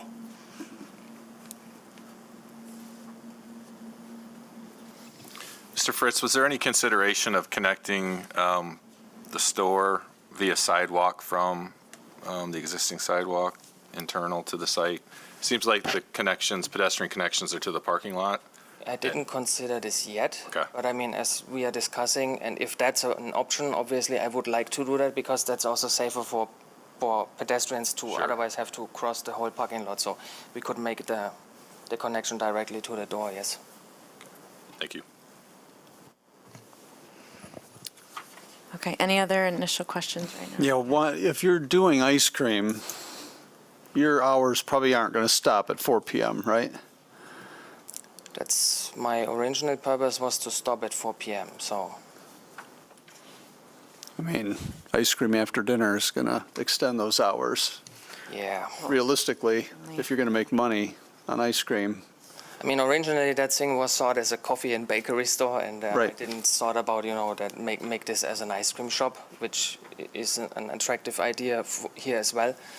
So I need to think about how can I, open longer. But you would be open to have it longer open then?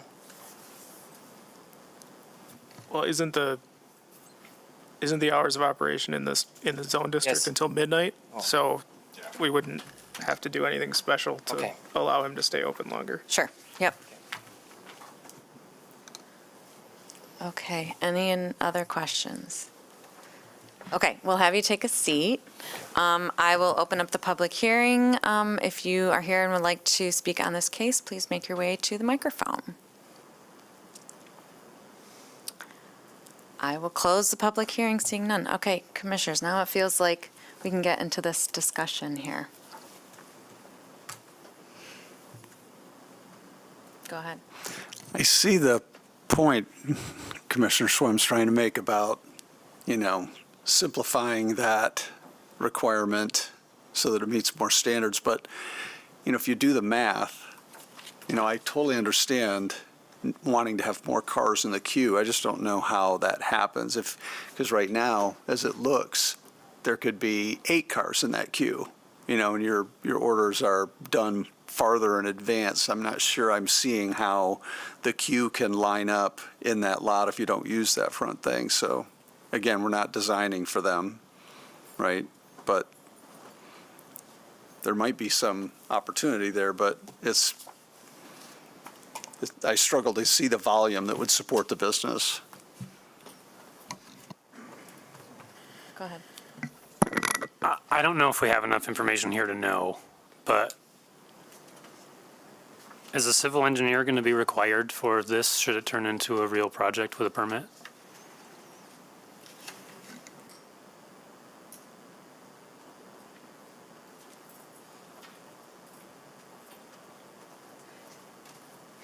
That's an excellent question. I think we would want to see something with exact, especially if it's going to change. We'd want to see something with exact dimensions. Our traffic engineers did look at the U layout, and they felt it was, it was okay. But of course, they weren't taking into account the reduction of the landscape bed and all these other things that we have been talked about. I personally, I'm thinking aloud here, I think it would be a good idea to have an engineered plan that shows exact dimensions. Ariana, would you mind coming up and talking to us about the existing and options?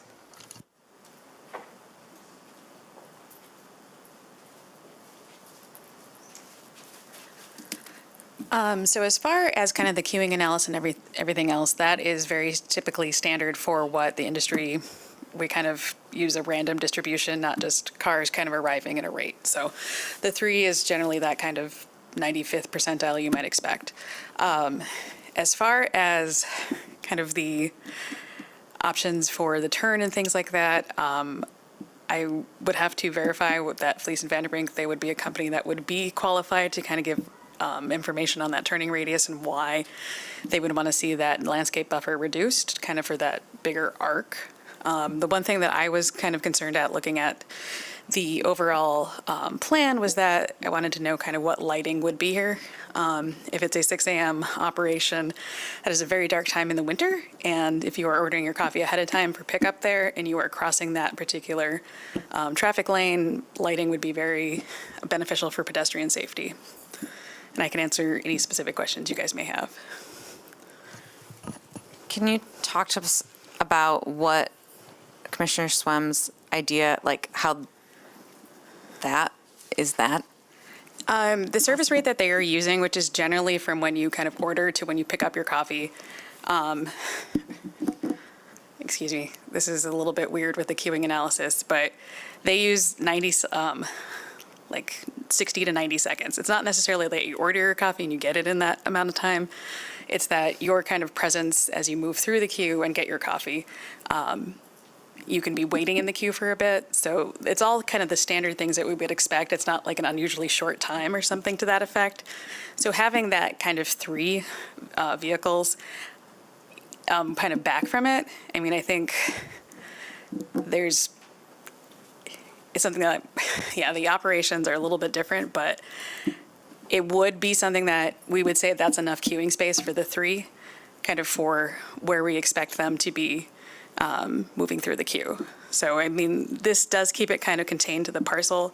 That would be the kind of only idea of this big U, as opposed to it having kind of go to the north, maybe.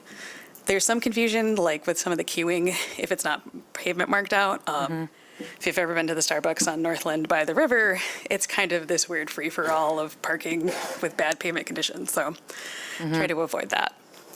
Okay, cool, thank you. Anybody else? All right, thank you so much.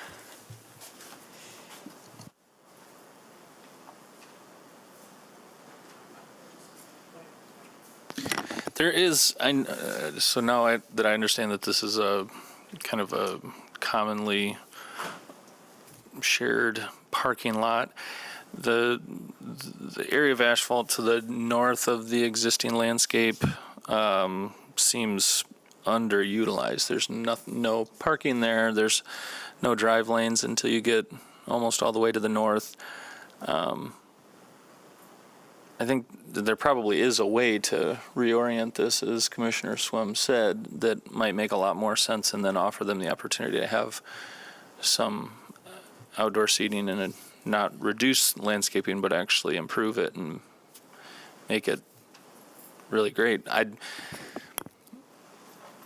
don't know that I want to just say that we should do that, and that's what we need to suggest and approve right now. I guess one other question I had as it relates to confusion of customers and others in this parking lot is what will the other two drive lanes be used for under that existing canopy? So he had at one point suggested that there might be garbage cans in one of them. That's not the case anymore, but those always make me a little nervous with people driving through and not really understanding what's going on. So do you mind answering that? Like what the plan is for that area? Yes, so I actually want to take this this middle strip, what you see here, I will take that out. There will be only one lane. So cars coming in, they're turning around, and there will be only one clear marked lane on the floor. There will be no other lanes. It will be, yeah.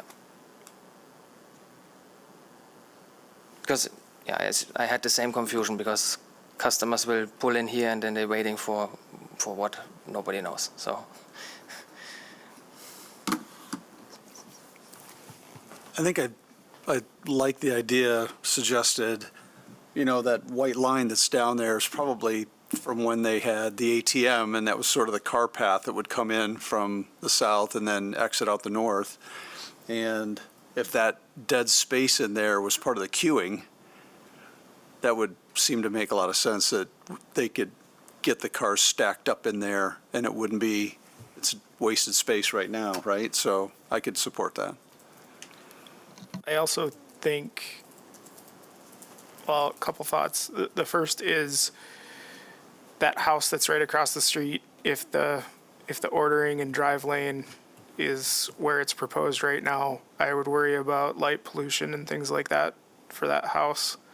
I think going to the north might solve that, but I also wonder if that's something we can require. Can we require the applicant to change his drive lanes? I guess I would suggest that I would like to see or suggest a table to see that explored.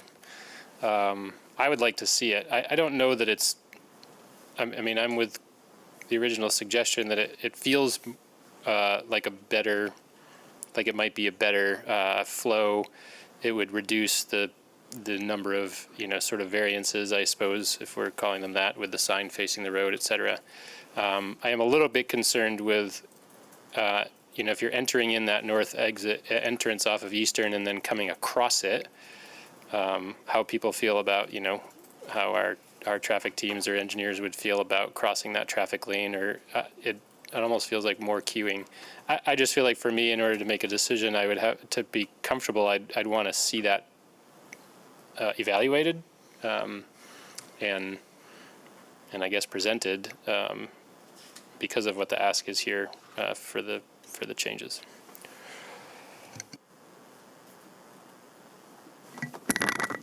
Yeah, I think my point in asking about civil engineer and like if we're increasing the size of a drive lane and reducing impervious area and adding curb, you are going to have a civil engineer. So in the original proposal, so my point there was that it would be really nice to see a real site plan and have some of this explored by a civil engineer. Because, like Commissioner Yonker said, my idea is not fully vetted. It feels like it solves some problems, but it might create some other problems. And that's what design professionals are for. And so if one's going to, and I know that a lot of times at this point in a project, it's uncomfortable hiring people because you don't know if it's going to be allowed or not. I think in general, considering the history of this specific building and the surrounding parking lot, I think in general, I can support it. I would like to see a better connection to the sidewalk. I would love to see outdoor seating that can support the neighborhood qualities that were part of the presentation. So in general, I can support this, but I would like to see some additional development in figuring out how to solve for the connection to the sidewalk and a more neighborhood-focused orientation. I agree with that. I mean, I would struggle to, not support something here because this building clearly really isn't designed for much else than to be used as a drive-through. But I would like to see some more of that detail that Commissioner Swem mentions. Yeah, I tend to agree. I think the use in general, I'm hearing we're in support of, but we would like to see some more detail on the site plan and exploration of those different kinds of circulation options to make that pedestrian and neighborhood experience better. Okay. May I ask a question? Please, yeah. I'm feeling that if that is the sentiment, you are all generally in support of this use, however. So is that correct? Yes. So I guess, would you be amenable to this being tabled so we could explore some of these details? Now, the only question I have is if the traffic engineer comes back and say this other option doesn't make any sense because of that, and that, then I put a lot of money in there, and finally we take the original decision. So I just want to ask if everyone would be comfortable with that solution. I'm still willing to explore, the other thing, but would we agree to that? That would be my question. So I think, and I don't want to speak for everyone here, but I think the information is what we want, because then we will be able to evaluate based on what your engineer finds and the results of that exploration. I think that, I don't know that all of this as it stands is a deal breaker. I think we need more information to make the decision. Okay, sounds good. Did I capture that? Okay. All right, does someone have a motion, or did you have something?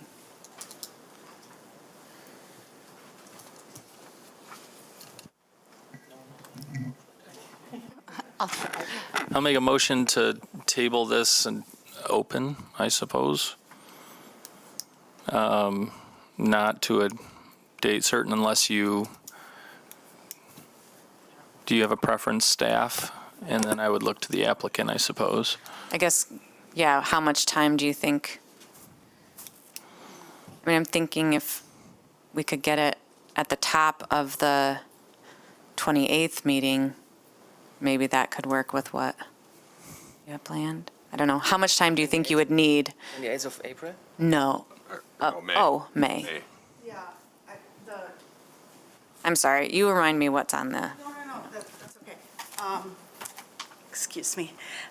So the next meeting is May 14th.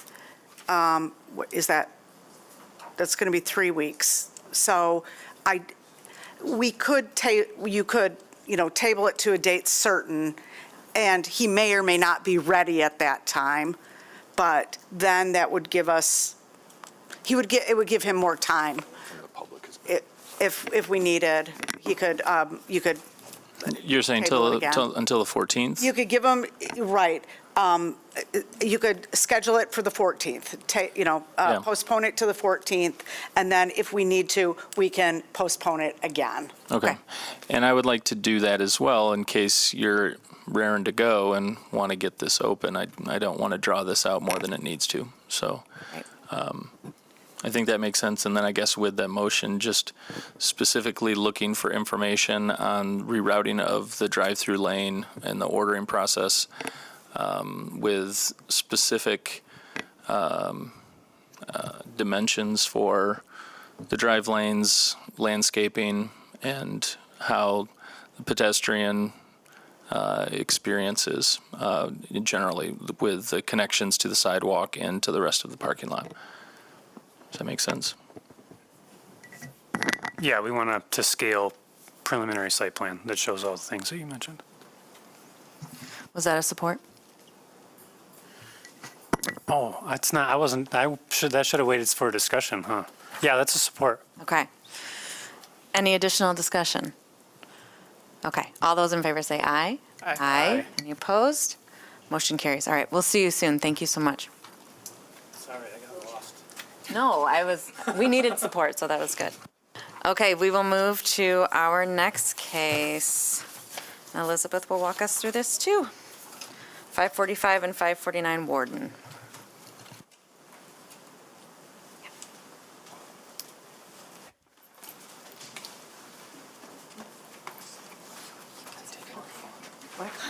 Yes, yes.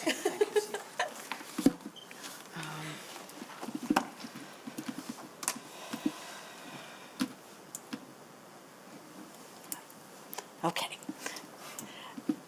The next item on the agenda is a request from Pilgrim Rest Baptist Church for approval for 3 new duplexes on 3 lots to be created.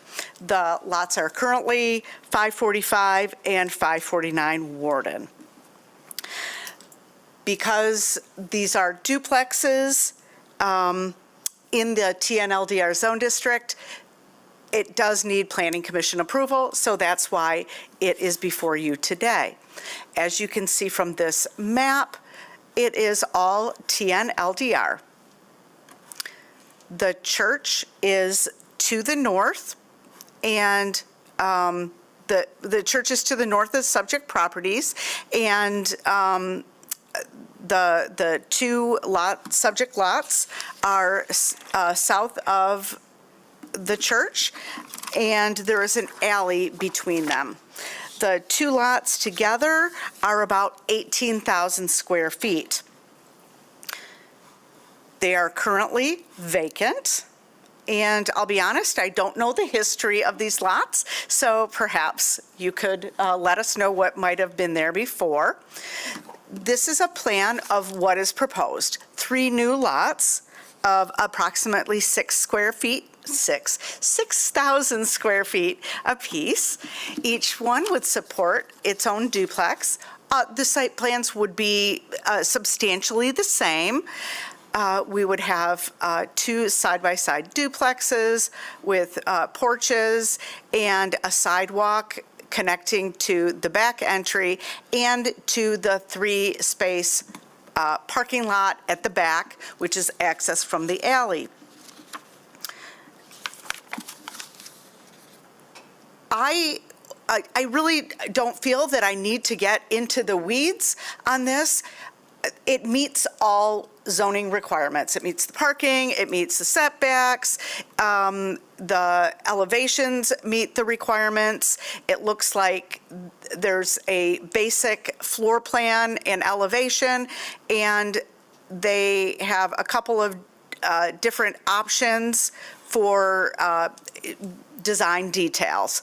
And I really like this elevation, and I want to talk to whomever created this because we'd like to see more of this. This is really illustrative, so thank you. And what's that? It was AI. AI, it's great, it's great. So it's really helpful for us to see what's being proposed. And I'll be happy to answer any questions or turn it over to the applicant. All right, thanks, Elizabeth. Any questions for Elizabeth? All right, thank you so much, and come on up. Good afternoon, Commission. First of all, it's an honor being here. Thank you for just taking our opportunity today to enhance and add some more value to our community.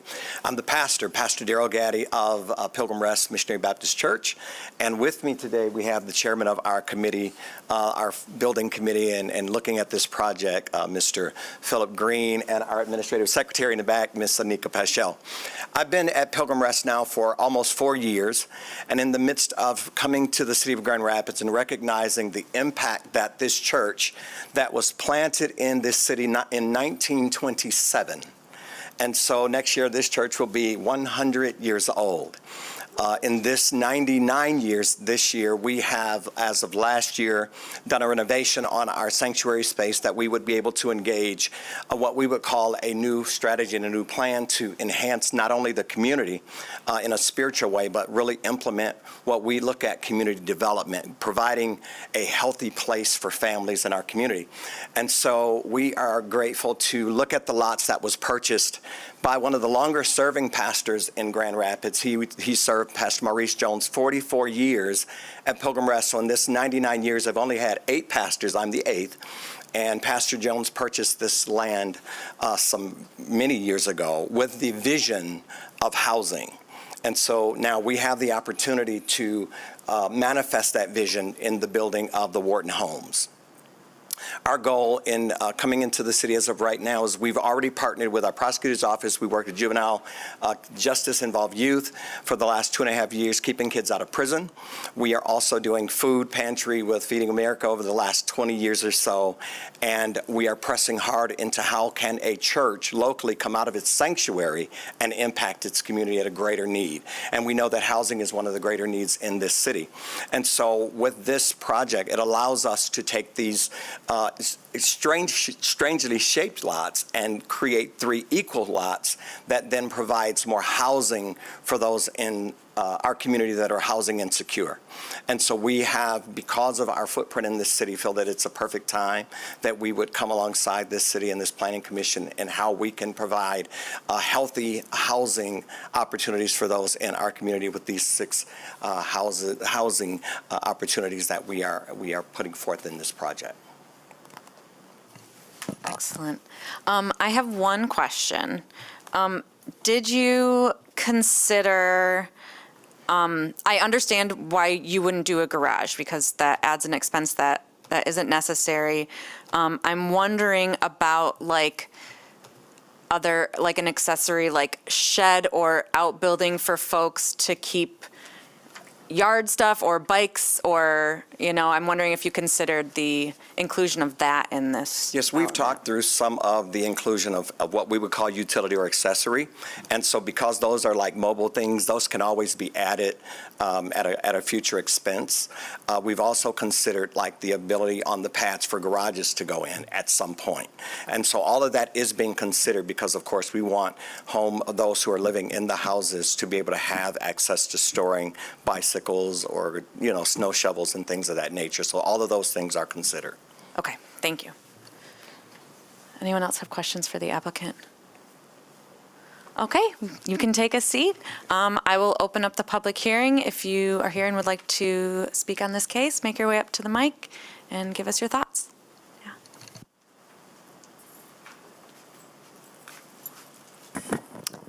Good afternoon. My name is Sini Gant Jordan. I am a 3rd generation here in the city of Grand Rapids, and I am excited for this project to see this happening. I know Pilgrim Rest has supplied many resources for our community, and I am going to speak for many of our Black and Brown community members that have taken part with this church and say that we fully support this project and would love to see this move forward. Thank you. Thank you. Anyone else? Looking back there and seeing no one stand. All right, we'll close the public hearing. Commissioners. I'm going to just go out on a limb and say that probably all of the commissioners are in favor of this, and I'm ready to make a motion to approve this. They did their engagement. We've got letters of support. I'm ready to make a motion. I just have one question related to potential future sheds. Like, is that something that would have to come back, and should we do something? No? Okay. Yep, I'm good. Yeah, before you make the motion, I do agree. I think we're all in favor of this. I think the design is great. I think integration with the neighborhood, and obviously we need the housing. So yeah, good work. Go ahead. All right, now therefore let it be resolved. Is my mic on? Yeah. Oh, you need support. You need support. First. Oh, I'll support. I do it. No, she makes the motion first. Yeah, go ahead. All right. Everybody, let Franco make the support. He really wants to support. Now, therefore, let it be resolved that the Planning Commission approves a special land use and site plan review request of Pilgrim Rest Baptist Church Daryl Gaddy for 3 new duplex structures on 3 newly configured lots in the TN LDR Zone District at 545 and 549 Wharton Street for the following reasons. The proposed use will be consistent with the proposed and the purpose and intent of the master plan and zoning ordinance, including the zone district, because the 2024 Community Master Plan Future Land Use Map designates the property,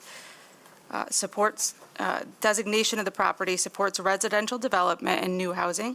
The development will contribute to the greater variety of housing types in low-density residential districts. The development will support recommendations of the Southtown Neighborhood ASP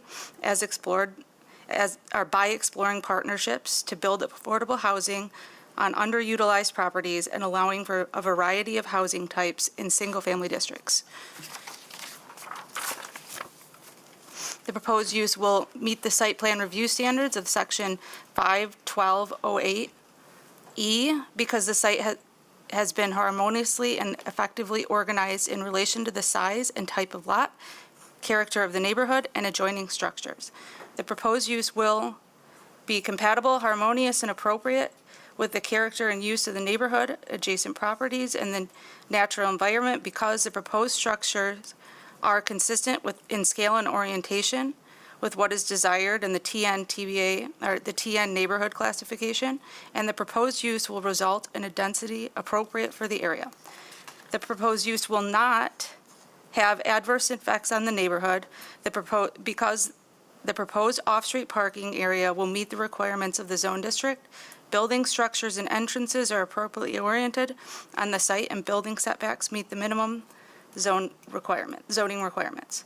The proposed use will not be detrimental, hazardous, or disturbing to existing or future uses in the public welfare by reason of extensive traffic noise or visual clutter because adequate setbacks will be provided to abutting residential uses and vehicular access to the property will be from the alley.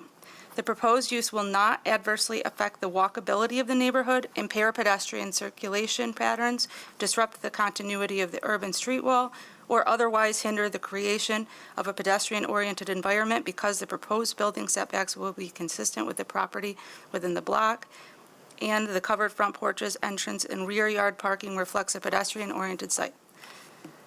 The proposed use will not be detrimental to the financial stability and economic welfare of the city because the infill development and provisions of additional housing units will support a complete and stable neighborhood. The proposed use will comply with all other applicable city ordinances and policies and all applicable state laws because the additional dwelling units will contribute to the tax base and support the nearby business district. The proposed development will encourage additional investment in the neighborhood. Be it further resolved that the following conditions of approval shall apply to this project. The standard conditions of Set A approvals. You do have to read them this time because we didn't do a motion before this. So that the application and plans submitted by the applicant and signed, dated and stamped by the planning director shall constitute the approved plans except if the plan elements do not meet the ordinance requirements and/or as amended in this resolution. That the use shall operate according to the application and per testimony as recorded in the Planning Commission minutes. That the approval does not include any proposed signs. Any further or future signs shall be subject to the requirements of Article 15 of the ordinance and permits received prior to installation. That the land use and development services, LUD's permit, building permit, and all other required permits be obtained by the City of Grand Rapids prior to the construction, demolition, or operation.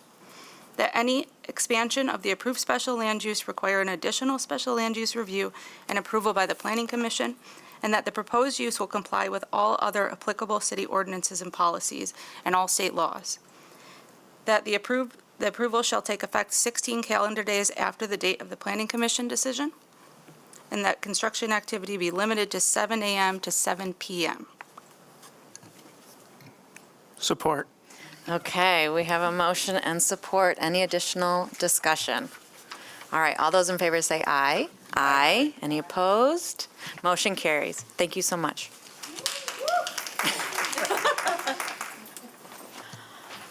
All right, on to our last item of potential zoning text amendments. And Tyler, are you walking us through, or Elizabeth, are you walking us through this too? Okay, great.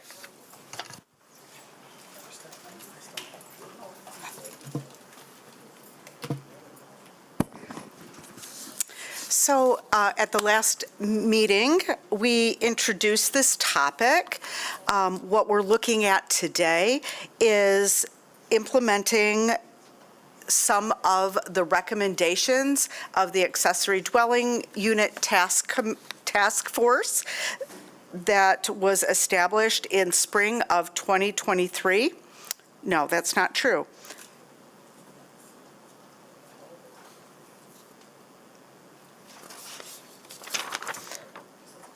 In Was it just February of this year? 25. Yeah. Sorry.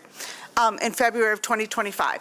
So we'll be talking about today some of the recommended priorities of the task force and what staff came up with to implement those recommendations. I'd also like to mention at the last meeting, we did introduce some text amendments for modifications to uses to the Grand River Overlay District. We have withdrawn that temporarily or I should say, we have postponed that. Staff has postponed that, and we will bring it back for discussion at a later date after we conduct additional outreach with property owners along the river, as well as work with DGRI. So on to the proposed text amendments. The Tier 1 priorities established by the ADU task force for zoning reform included 4 categories: adjust ADU unit size, modify accessory structure requirements, revise site layout and placement standards, and broaden ADU use requirements. So that's what we'll be talking about today. This is a slide. This slide is from their final report, and here are the task force ideas that we'll be talking about today. The first idea is to increase the maximum ADU size as a share of a primary home, increase the overall maximum ADU size, and eliminate the size relationship between an ADU and the primary home, and default to a maximum ADU size. Today, we do have that relationship. An ADU shall not exceed 40% of the gross floor area of the primary structure, and in no case shall the ADU exceed 850 square feet. The task force also recommended excluding non-living spaces like stairways, mechanical spaces from counting toward an ADU size. And the way that gross floor area is defined in the zoning ordinance, it's exterior to exterior. So because of that, at this time, we thought rather than modifying how we calculate area for ADUs, we thought that it would be administratively simpler for both staff as well as for an applicant to work within our existing regulations and not modify that. However, to implement this, we are recommending modifying these first 3. So we'd be doing that by setting a maximum floor area at 1,000 square feet, but we'd also limit the size to no larger than the primary structure. So today, maximum size 850 square feet. tied to the size of the main structure, we'd eliminate that relationship, just go with 1,000. Now, we would have a relationship, if you have a primary structure that's 1,000 square feet or less. So for instance, let's say you had an 850 square foot house. Your ADU could be no greater than the house. Okay, the maximum size would be ADU. If you had a 1,500 square foot house, 2,000 square foot house, your ADU could be 1,000 square feet. Do you have any questions on that? Okay, so this is what we are recommending, and last time, it was spring break, so we had a smaller group, but there was general support at that time for this staff recommendation. I'm sorry, Elizabeth, I think last time I asked the question related to how much of a... Mechanicals. Yes, thank you. Yes, and the answer is anywhere from 0 square feet to maybe 6 square feet. So if you, mechanicals, it all depends on what kind of mechanicals you use. If you use an on-demand water heater and a mini split, for instance, that doesn't take up any floor area. That would be on the walls. So 0 floor area there. And then if you used a traditional furnace and a water heater, that's still going to be a small closet. And had a staircase that's still less than 100 square, or 150 Absolutely, square feet. yeah, Okay. yeah. I mean, a staircase would be larger, but indeed, the mechanicals are very small. Great. I'm sorry to interrupt. Can you help me understand why that's important? I asked the question because we went from 850 square foot max to 1,000, and I wanted to make sure that the concern related to excluding non-living spaces from that ADU size calculation, that the 1,000 square foot would be enough of a difference between, So now the proposal is that not- we're going to exclude non-living spaces from the calculation? No, it's being absorbed by that bigger Gotcha. floor area. I just wanted to make sure that typically the non-living spaces would be more than 150 square feet and thus not meet the needs that are expressed based on this idea. I'm sorry for not being articulate about that. Okay, so I will move on to the next set of ideas, modify accessory structure requirements. So these have to do with what is an accessory structure and regulations pertaining to accessory structures. So one of the recommendations is to not consider an accessory dwelling unit as an accessory structure, okay? And then the next two have to do with exempting ADUs from accessory structure regulations. And then the last one is to increase the bonus for ADUs built on the second story of an accessory structure. So in order to implement this and implement the intent of this, we are recommending implementing as requested, exempting ADUs from the floor area that pertains to accessory structures and the number of accessory structures. So what that would mean is today, accessory structures are subject to the maximum gross floor area requirements depending on the neighborhood classification it's in and the lot area. So if you're on a relatively small lot in a TN, you'll have a certain limit.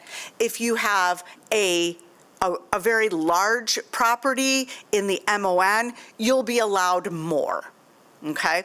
So it depends on the zone district and the size of the property.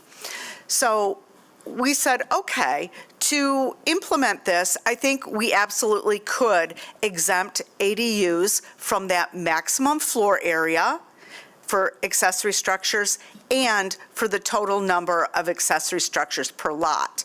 So the implications there are, well, or rather the controls there would be our green space requirements and the maximum floor area allowed per ADU. So in a TN zone district, you're required 40% green space. So we will say, okay, the ADUs, we're not looking at ADUs for that.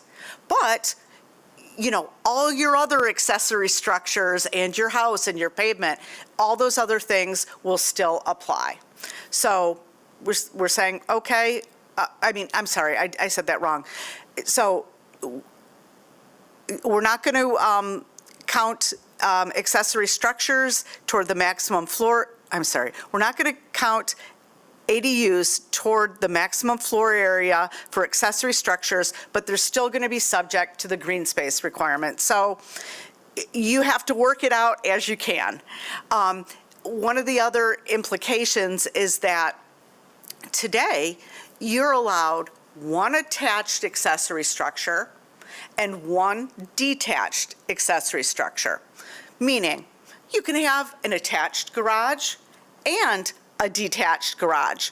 Most people don't. You might have an attached or detached garage plus a freebie shed. You can have a shed or some other small accessory structure of up to 120 square feet. What this amendment would do would exempt ADUs from that number. So you could have an attached garage, a detached garage. You could have a separate ADU plus your freebie 120 square foot shed. That is not going to be possible on all lots, right? It's going to depend on the size of the lot, the configuration of the lot, as well as the neighborhood classification. But something to keep in mind, that could happen, okay? So going back to number one, redefine an ADU outside of an accessory structure. I believe that, that recommendation is being implemented by the proposed changes. Also, it would really be outside of the scope of this exercise to really get into the zoning ordinance and make any necessary changes to effectuate that. So we felt that these two changes would, in effect, implement that idea. We feel the same about this last one, about increasing the square footage for ADUs built on the second story of an accessory structure. If we're not counting it, then it doesn't, as an accessory structure, then it doesn't really matter. It would be limited to 1,000 square feet, but it's unlikely that you're going to have a 1,000 square foot garage. There are some people that do, but in most places that will be challenging. Does anyone have any questions about that? Okay. Revised site layout and placement standards. This actually is a little trickier.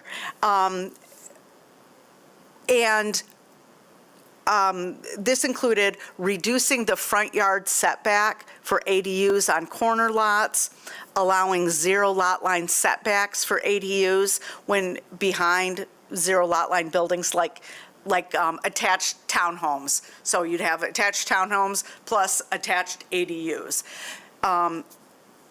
we felt that that really required a lot more analysis and changes to multiple parts of the zoning ordinance, and it was really outside of what we could do at this time.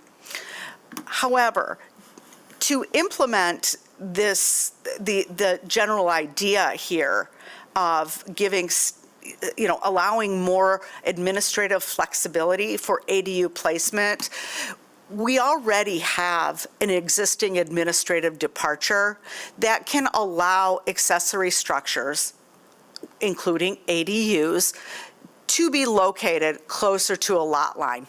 No closer than 1 foot, but still it could be closer than the 3 feet required today. So we do have some flexibility, but that we're raising that we have this option, but at this time, we are not making any, we're not proposing any changes.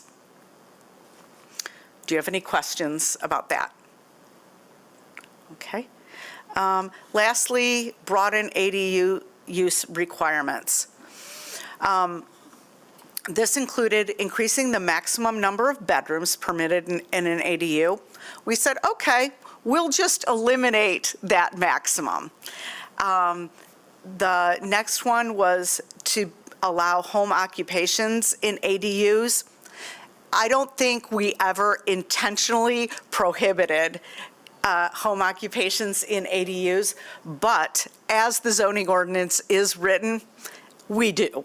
The zoning ordinance says that no home occupations are permitted in accessory structures, and because an ADU is an accessory structure, you can't have a home occupation.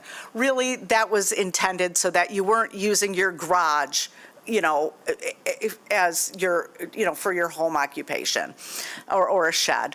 So I did neglect to include the appropriate sections of the zoning ordinance in the public hearing notice. So when we come back for the Grand River overlay, we'll amend this section as well, because absolutely, that is absolutely reasonable. 2 more, allowing ADUs to be built in multifamily developments and allowing ADUs to be built in mixed-use and commercial developments. That it turned out to be a heavier lift than we were able to handle at this time. And like Leslie mentioned when she was talking about the directions report, one of the things that we do want to look at is how to allow multiple buildings on a site. Our zoning ordinance absolutely does not adequately address that, so that is something we'll be doing. I do want to mention, going back to eliminating the number of bedrooms, we did do some analysis with our building department and using the property maintenance code, which is what code compliance uses for the rental registration and certification, and really eliminating the number of bedrooms, it probably will not, let me back up. I don't think it will have much of an impact at all, because there's building code and housing code that needs to be met for the size of bedrooms, size of living room, kitchen area. So other things will control here. Did anyone have any questions? Okay, so the proposed amendments are all on this page here. So this, what you see in this red line would effectuate those changes, except for the home occupation one. Excellent. Thank you, Elizabeth. All right, I will open up the public hearing. If you would like to address commission on this issue, please make your way up.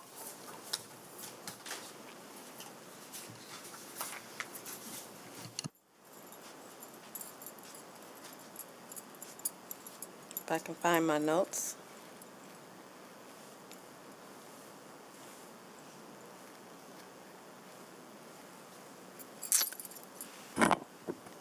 Again, my name is Steiny Gant Jordan. I'm a business owner, Granville Avenue, 28 years, homeowner forever, again, third generation. And I'm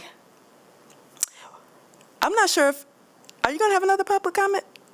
But, okay, because it's directed more toward the Zone GR master plan. Now, I mean, we're talking about ordinances and regulations here. I know, the zoning is, with what was just shared is also going to play a role in what I'm about to say. So I don't know if, am I able to say this Go now? for it, yeah, Or, sure. okay, thank you. If you run out of time, you can do the rest in the next public hearing. Okay. Or public Thank comment you. period. Okay.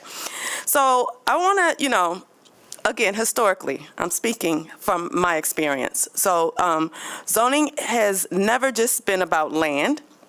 It's been about power and memory. Okay? And who gets to stay in the roots of the map that have been redrawn. So I really wanted the consultants to hear this when I thought about this. If the consultants move through with this work with awareness, they can avoid repeating the harm and disgusted policies that have been in place for many years. So I wanted to just kind of point out a few things. So moving forward, I would love for the consultants and those that have the power to determine where we're going to go from here as we change and rezone in the city of Grand Rapids. Here's one. One of those is zoning. Use zoning as a tool for inclusion, which would really make a difference for us as Black people. We've had this problem for many years. And remember that there's been a long shadow of redlining. How do we redirect this issue? Okay, I have some talking points. I think I'll run out of time, so I'm not going to go there. But urban renewal, that was a displacement for us. I want you all to keep this in mind as you all make decisions. As presenters come your way, you all are going to have a huge say in how this rolls out for us. Infrastructure as a divider. Highways, industrial corridors, and the rail lines, they were frequently routed through marginalized communities. And so we want to make sure that it looks and feels different for us. Industrial and zoning and environmental burdens have been placed on us for many, many years due to zoning. Okay?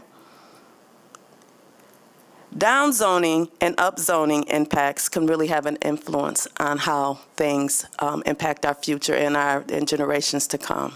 So you all can look in for more of that. I guess I'll probably go to the City Commission and speak more on that. Highest and best use versus community value. Really think about what that could mean.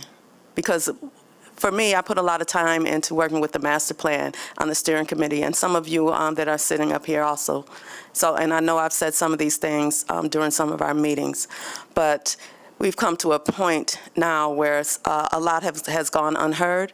You all have an opportunity to hear and feel what community has really said and how we've been feeling and how we've been disinvested in. This is an opportunity for you all to make a decision to do better.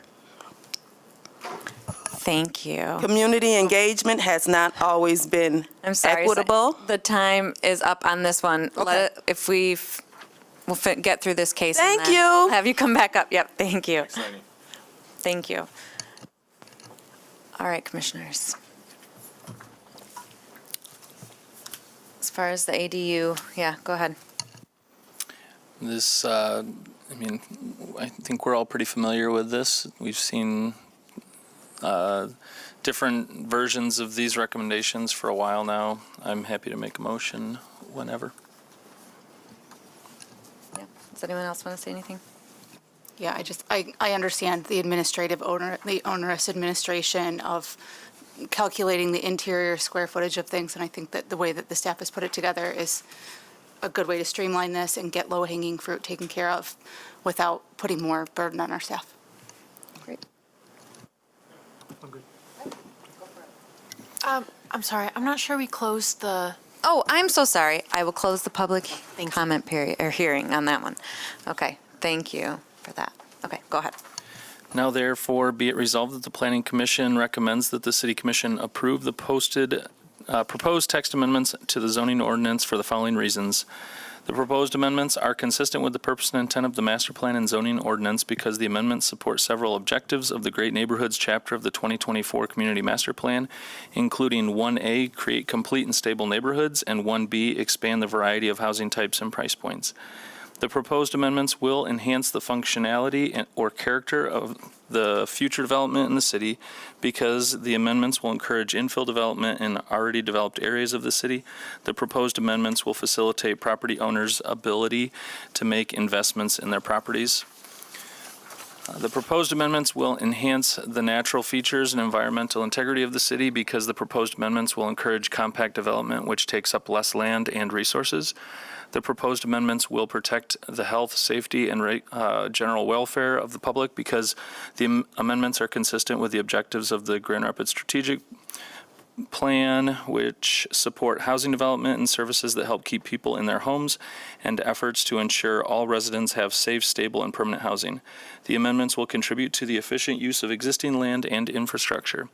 The proposed amendments are needed to correct an error or omission in the original text because the amendments represent the evolution of zoning policy designed to address citywide needs. The proposed amendments will address a community need in physical or economic conditions or development practices because the proposed amendments will help relieve the current lack of housing supply within the city. Pursuant to the Grand Rapids Housing Needs Assessment, the city will need at least 14,106 more dwelling units by 2027 to satisfy demand. The proposed amendments would not result in the creation of significant nonconformities in the city. Support. Paul. Commissioner Helm. Okay, I have a motion and support. Any further discussion? All those in favor say aye. Aye. Any opposed? Motion carries. Okay, do we have anything for Planning Commission discussion? Okay. All right, then I will open up the final public comment period. If there's anything else you want to share with us, please come up.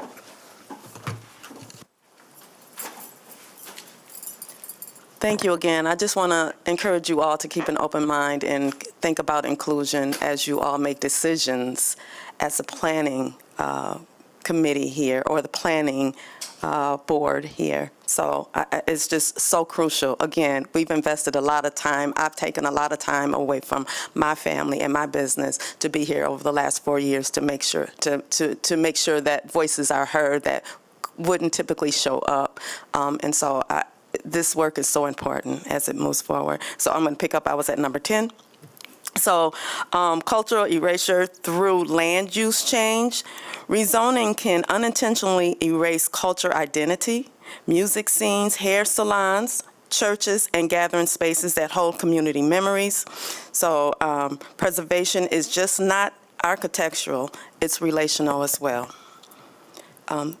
Speculation follows rezoning signals. So investors can often move ahead of official changes, buying low in historically disinvested areas, such as the ones that I occupy. And we have seen this happening. So please pay attention. This creates pressure before the protections are even disclosed. Number 12, the importance of data and its gaps. Historical data often unprecedented informal housing and marginalized living and unregistered businesses. So decision biases is solely based on incomplete data and can deepen inequities. So please pay attention to the equities that we are enduring right now because they can get worse during this process that we're in right now.